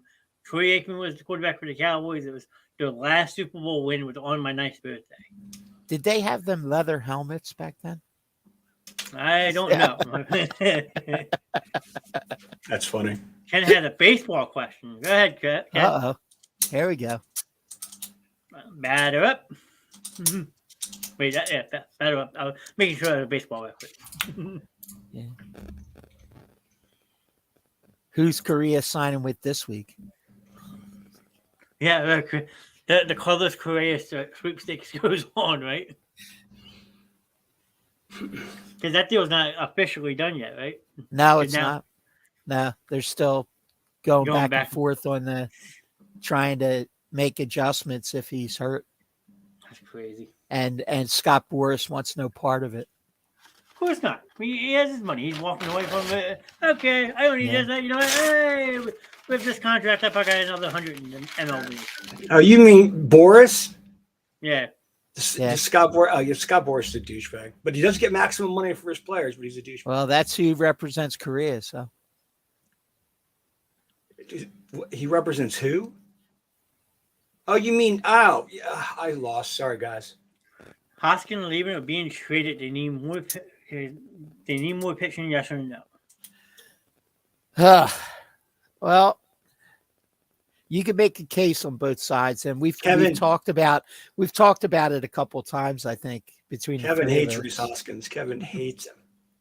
Yeah, I mean, if you're going to tell me you want to get rid of Rhys Hoskins, I'm going to ask you, okay, well then, find me his 30 home runs and 95 RBIs, before you get rid of him. You give me somebody that's going to replace that before you yank him out of that lineup. Derek Hall. No, I mean, go ahead, John. You've been saying for the last couple of weeks, like, now that Segura is going, Kevin might have a good point with that one. Now that Segura signed with the Marlins, you might have to hold on to someone like Hoskins, unless we do what you said a couple of weeks ago, and that is maybe look at JT as a first baseman a couple of games this season. Yeah, and have him either DH or play right field. So I mean, because you're going to need a DH for the first 4 months of the season anyway, maybe longer. So, I mean, I would personally hold on to Hoskins because, he's horribly defensively, but you can stretch out, remove to the first base and have another catcher behind him. Then you can use Hoskins as a DH or take Castellanos out of the field, put Hoskins in the outfield and use Castellanos. There's a lot of different things you can do. Yep. I mean, everybody has the idea they want to move Alex Boehm to first base. But you don't have a viable third base option to replace him, so you really can't do that either. Now, if you were able to get someone back like a Gene Segura, sure, you might be able to entertain that opinion-wise, because then you can decide Segura to third base or move Trey Turner to third base and have Segura as your second baseman and Stott as your shortstop, sure, and Baum as your first. Then, Rhys Hoskins is now expendable. But now that Segura's off the market, it changes everything. Well, the other thing that can be done too, and this may not be this year, but maybe next year. I mean, there's always at some point in the future, you might want to put Harper at first base. Thanks for coming, though, Kelsey. We love it that you come. Love the support, cuz that's all I ask for. I mean, we still got 5 awesome people rocking out in the chat. I think we Thanks, hit 12 Kels. tonight at one point. So when I Yes. stepped away, it seemed like you guys had a good conversation going. I gotta go back and rewatch it. Yes. Yeah, we had some good participation from the chat. So And that's what we want. We want we were people just jumping around from question to question at that point. and that's the aspect I love about the live show. You can interact with people. So Yep, absolutely. of course, always happy to support it. Supporting Awesome. any way you can is all we ask for. Yes, thank you. But you guys have anything else? Because I won't ask anything about the NHL because Mike doesn't know about the NHL at all. I still have that banner, Mike. Don't worry. Yeah, no hockey. You guys can talk about hockey all you want. You bet Bucks your to best the friend in the Super chat still too. Oh What? boy, Look at the chat message I have Bucks for to you. the Super Bowl. Not this year. Not this year, my friend. I don't think. No. Tyler, that's awesome. I do not think that that's going to be an option. Before we had Sheldon, we had Tyler always trolling Mike every week, and it was actually kind of funny for a while. Yeah, I have no problem with that, and I'll explain afterwards why I think that. So, Not well, right we know now. we love Tyler. Tyler will be back on at some point for a big show. I I'm love starting Tyler. to get planned out. Tyler's great. So, Everybody in chat, by the way, Sam Simmons. yeah, I haven't seen Sam at all. I Has he been mean, on? I'm not not gonna tonight, say- but he might still be in New York. And if Sam, you are watching, Mike, I don't know if you saw or not. I Ron, did. I don't know if you saw. got big Congratulations news. on Sam's engagement. He got Yes. engaged this past weekend. He did. He oh, got I did engaged. not see that. No, Congratulations, Sam. congratulations. Yeah, for sure. I saw the Awesome. pictures. It was awesome.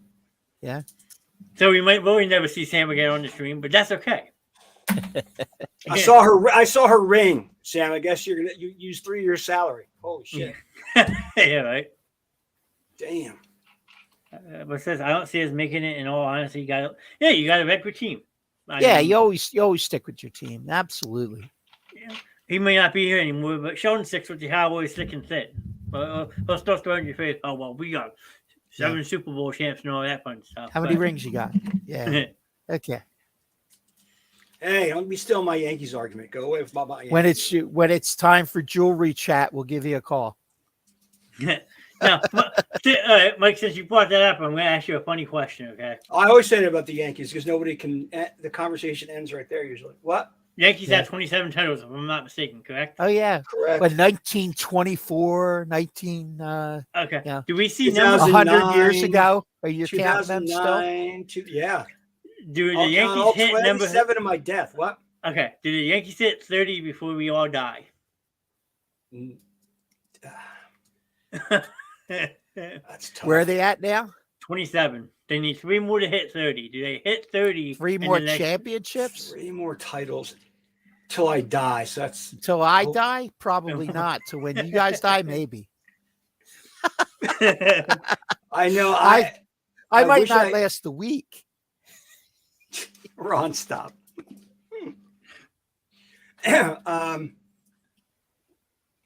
Kevin, you're right. You signed that huge deal. You're so right, Kevin. That's good. That huge effing contract. Yeah, Ken still says be. yes, and Kevin says hell no. So, what's says Mr. yeah. Yankee say himself? I'm gonna say. I see. God damn, that's a lot. 30 titles. Not funny, Uncle Ronnie. You're Let's getting say I at it live. now. Let's say I live to be 80. That would be another 20 some. 30. It's possible. I'm gonna say. See, we I wouldn't stumped go. Mike. Look, I wouldn't go over 30. I mean, I'd never be at 31. So I'd be bad. I want to say 29 now. Well, you're 18 now, right, Mike? So you have another, 45 years to live? I'll be out of it before that. I don't know. I mean, that's a tough question for me. we talk about Yeah, it. Sam. We just talked about. We just How talked about you, that? There you Sam. go. Sam, congratulations on your engagement. We were Yeah, you talking can about see that it. about 2 minutes ago. You can see his picture in the thing. She has a ring on there now. Yeah, there he is. There's that ring I told you about. That's 3 years salary, Sam. That's a nice ring. I'm That's what getting saying on blinded the just thing. looking at it. I don't look at it. It's like a sun. One every 10 years makes it possible. Hey, do you think that one every 10 years? Yeah, there you go, Kev. That would be nice. Once every decade. Good way. Well, that would Good way to look at it. So that would put you what, 80, Mike? I'd be dead. Probably dead.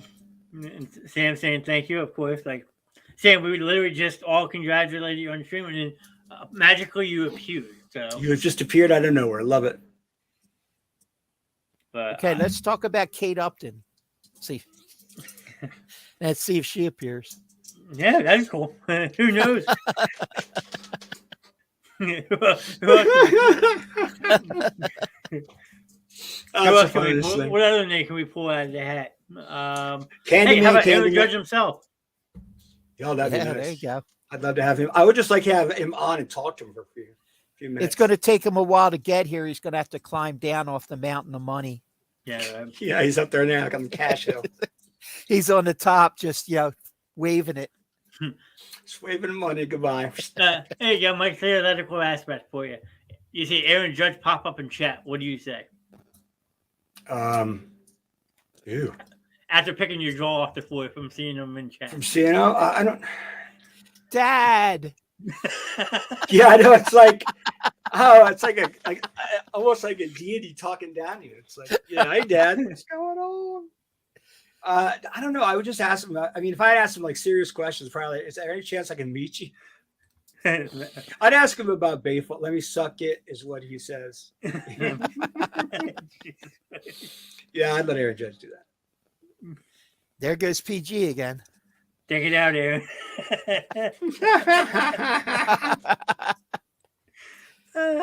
We gotta have some type of humor. It's over 2 hours right now. So. Is that your Louisville Slugger, or are you just happy to see me?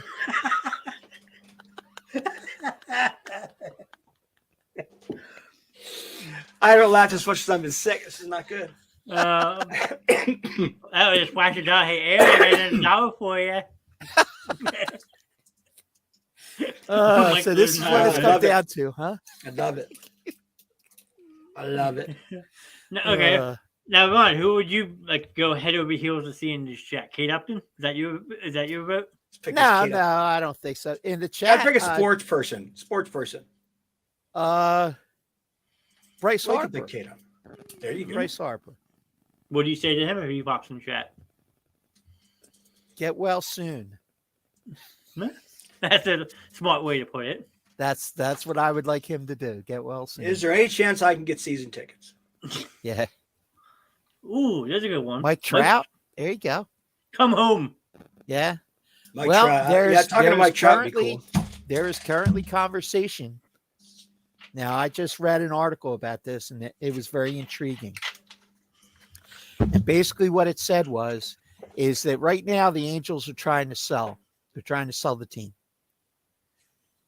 In order to sell the team, or in the process of the team being sold, they are very doubtful that they will enter into a long-term agreement with Ohtani, which means Ohtani goes somewhere else. I read something similar So, a while ago. So in the event that they let Ohtani walk, Trout requests a trade.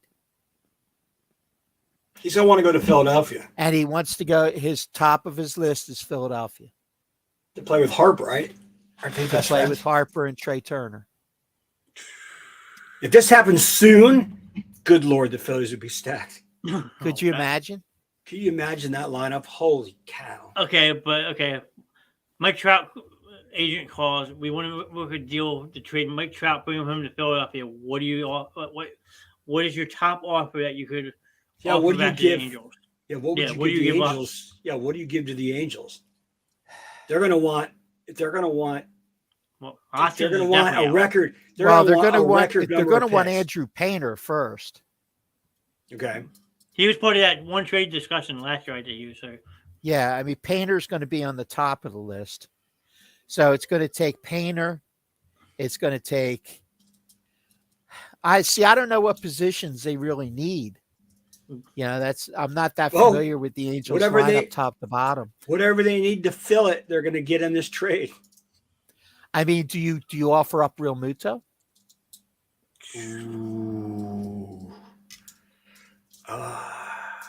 You might have to, honestly, paint over Muto, maybe a Schwarber. Here we go. Kevin's thing here. Bang. Now, he doesn't want to be the solo star. That's why he will come home and play. He didn't before. Yeah. He's getting older in his career. He's trying to take that backseat role.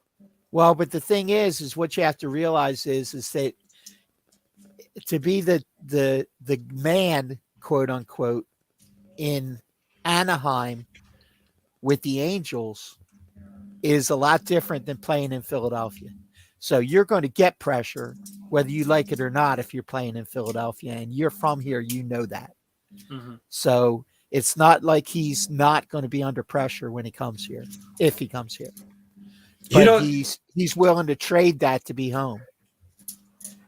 John, Ron, Yankees fans turn their backs on their players one day after they don't hit. So yeah, they're horrible. Well, look at Mike Schmidt.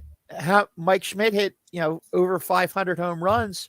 He got booed almost every game because he could hit 2 home runs in a game, but if he struck out with the bases loaded, guess what? He's getting booed. Yep, absolutely. I'll give you a perfect example. Okay, what was that? I gotta find it. Oh, it's like when Judge doesn't hit home runs, they were booing him down the stretch. I'm like, why are you booing him? Are you kidding me? He's on a quest for over 61 home runs. Come on now. Okay. Hey, Ron, I have a question for you and John. Would you combine the home run records and get away from the AL/NL thing? No. And make it one big list. Okay. Nope. Just want to see what you guys did there. It I'm was talked about. No, I read it in an article. This was running it by you guys to see what you thought. Yeah. I'm going to use this as a perfect example, okay? It's not the ball. I wish it was.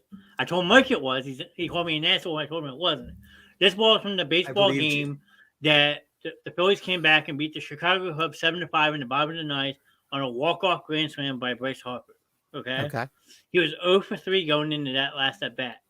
And some a-holes in the crowd, hey, Bryce, are you really worth the $330 million? Fuck no, you're a bum, calling him out.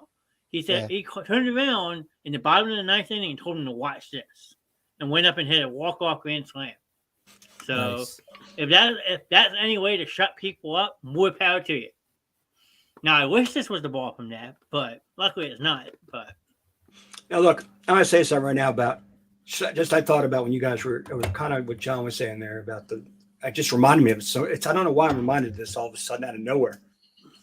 I was just seeing on the TV, I had seen that the players have gotten to be pretty sensitive to what fans said. Now, I'm not looking at people that swear at fans, or I just saw today, why wouldn't I come up with it? I got racial and all that slurs and all that other stuff. People and throwing items that I don't approve of it. But players are bitches, okay? Look, I'll tell you the exact example. And they had it on a video that I watched probably a few months back. Michael Jordan got trash talked by the fans big time. And what did he do? He trash talked him back.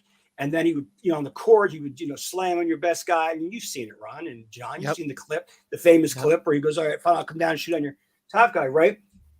You don't run and get security because you're being jeered. Okay. I don't mean this. I don't mean you're an N-word and all that other crap. But if someone's got, you suck, you don't go get security. That's what I mean. I don't understand. LeBron's like, oh, that guy's too loud right there. I think he used a slur. You can't. What is that? These players, I just don't. Well, the thing how many? Sorry, how many players got pissed off by Spike Lee on sitting behind the bench? Yeah, you don't see him banned. I'm just saying. Well, I mean, Reggie Miller went right up to him with the choke sign when he, that what happens. Now you can't do that. If you do that, well, NBA players are getting soft. Like, look at what happened with Westbrook when he was still with Oklahoma City. 2 fans stood up and flipped him off on national TV. He makes a big deal of it and gets people thrown out of the stadium because of it. Like Mike's right, players have gone soft. I don't see middle finger. I don't see a middle finger as being something you should be thrown out of an arena for. No, it's stupid. Not if you're not saying anything. You shouldn't turn to someone's wife or kid that's there if you know it's the player's wife. Okay, that I disagree. You shouldn't be calling your dad. Oh, your dad's this. Maybe you don't go that far. That's way over the line with kids, especially when they're small kids. That's ridiculous. leave the wives at home. I'm talking about just straight up, fans, and you got to control your, like me with my swearing. You got to know your environment, before you're going to do that. But this is a silent thing. Okay, it's not a real. I'm not yelling at you. That's true. John's right. A guy, he threw out 2 fans because he did that to Westbrook. I mean, Yeah. I don't get it. I don't understand. So we're allowed to yell, but we can't yell anything that hurts their feelings. I don't. There's no reason to throw him in that game. Just move him to a different section or something out of his sight line. Like, don't throw him out. Can you move him? Jordan never did that. He would either trash talk with the fans, and then he would just go back to playing the game. I don't understand why our players can't do that. Back in the day, Bill Laimbeer just climb in the stands and punch a guy in the face. I know. He was awesome. And nobody said anything. And they're like, okay, fair enough. Well, the last player And to do that was Ron Artest. That was the end of it. Yeah, Ron Artest. Yeah, exactly. And we saw how ugly that got years back. Ty Domi in hockey, climbing over the glass. After yeah. I've seen that video. Well, no, Ty Domi one, he was getting disconnected by a fan, so he started spraying with the water bottle. So then the fan reached over the penalty box and fell in. Yeah. Ironically enough, though, Ty Domi and that fan became friends. Really? And then Ty Domi actually moved that guy up to Toronto. I think Kevin's talking about what we're talking about. That was the first elimination chamber. Yeah. Really? So, but Ty Domi and a fan in the penalty box. Yeah. I've seen that video. Were you at the game or something, Ron, at all, or watching the game? No, I saw the film on it though. Oh, I didn't know if you saw it live. No. That same season, though, Ty Domi flew that fan up to Toronto and put him behind the penalty box for seats.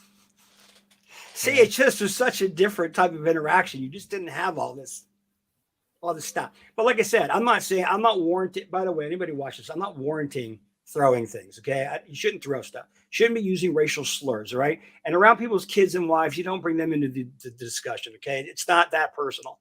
All right, leave that at home. All right, and no but the other stuff. Yeah, no. Oh God, it's ridiculous. Yankees fans, you're still ridiculous for it. I trash talk the Yankees fans big time. Throwing D batteries or any type of battery on the field at any type of sport is fucking ridiculous. Okay, that's ridiculous. You could hurt somebody, for God's sakes. I mean, it's not hit you in the wrong place. I'm sorry. I just want everybody to know in this video that watches it back that I'm not condoning that type of behavior where you're throwing stuff, dumping stuff. Now we had grabbing the players. Let me ask you a question though. We had a similar incident this past couple weeks ago. Buffalo fans throwing snowballs at Miami players. You condone that too? I don't see anything wrong with that. They're just snowballs. But they got tossed. I'm like, what? Because the PA announcer in the stadium made the announcement, any snowball that hits any Miami personnel, they have told us will result in a 15-yard penalty. Well, then you better not throw snowballs. So, that's what that says. It'll look like that scene from The Replacements. 15, 30, 45. Yeah. How many yards? I remember that, Ron. I know what you're talking about. Yeah, it was the last game of the season, Washington versus Detroit, and they did the kick-ass play. I think King Falco called it. Kick-ass on 3. Yep. It's just the good old days. Danny Bateman, the ex-cop playing football. But you know who played that role, right? Oh, yeah. You probably tell me, I'll probably laugh. It's the Jon director of Favreau. Iron Man And The Mandalorian. Jon Favreau. Okay. He was in Rudy. Yeah. He played his college buddy. Oh, he's a famous. And Ron just brought it up first, and I said it. Ron said about what he directed. He's directed Mandalorian. He's a great director. Yeah. Yeah, because Orlando Jones was in that movie too. Orlando Jones. Clifford Franklin. There were so many freaking people in there that were good though. It don't look natural, Coach. Swing. Oh, Kevin Swingers is another movie, I guess. I look like I just jacked off an elephant. Oh man. Oh, we lost Mike. I love it when he was like, because I love it when he's over there with Jon Favreau's character, the police guy. And he's like, "Go get me the ball. Give me the ball. You got me the ball. I got you the ball." And then you just go both silent. Sit down, Daddy. Okay. And go sit down. No, one that always cracked me up was the kicker in that movie. Nigel grew up. Oh my God. He's whiny. Get ready to line up for a field goal, has a cigarette in his mouth, and trucks it. Spins it. I thought you said he was in shape. Yeah, by Welsh standards. I actually had that movie. I'm going to have to watch it tonight. What's that That's one of my phrase favorite movies of all time. What is that one line? Winners want the ball when Yep. the game's on the line. Is that the phrase? Yes, Yeah. Winners want the ball when the game's. when the game's on the line. Yeah. Oh, the Big Simone dude was hilarious in that movie, too. Keanu Reeves took a pay cut for that Really? film in order for them to be able to afford Gene Hackman to play the coach. I did not know that, Ron. I Yes. didn't know. It was Really? basically written for Gene Hackman, but they were afraid they weren't going to be able to fit it in the budget. So Keanu said, take it out of mine. And they gave him the difference to get him to do the film. I love Gene Hackman, but Gene Hackman wouldn't take anything less than what he wanted. King Uno in the building. What's up, Prince? I guess. I don't know. All I know is that Keanu, forfeited part of his salary to get him to do it. But the greatest getting paid scenarios ever was freaking Jack Nicholson in Joker, Jack Nicholson in Batman. Yeah, being the Joker. And they're like, how we got away easy. Bam. Ah, you guys should have listened. There's so much money he made. Well, because back then, Jack Nicholson had a lot of major films under his belt. Yeah, he got picky. He got picky about his roles too in the end. Yeah. Yeah, you don't I mean, see him it's do it. I don't see any direct video. I don't see any direct to home video or home whatever streaming. Not streaming really. So direct to home movies, I've never seen Jack Nicholson in any of those movies ever. I haven't seen him in a movie probably since, As Good as It Gets? I don't know if he's retired or not. He may be fully retired now. He is Probably. retired. Oh, he is retired. Okay. Yeah. Does he still go to a Lakers game?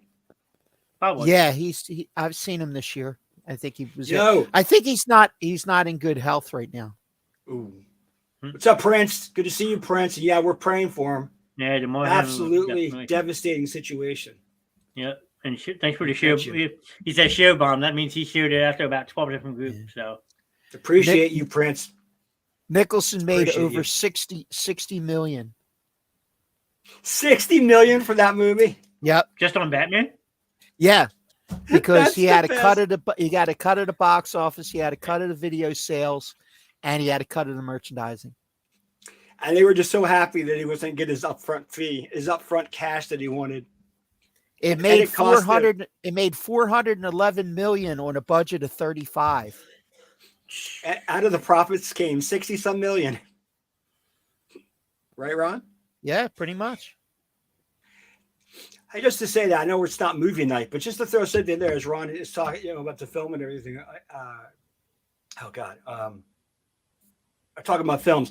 People, when you guys see that stuff on Wikipedia, okay, right? I think Wikipedia is starting to get better. You see the stuff, and then you see the budget, and then you see how much over budget it is.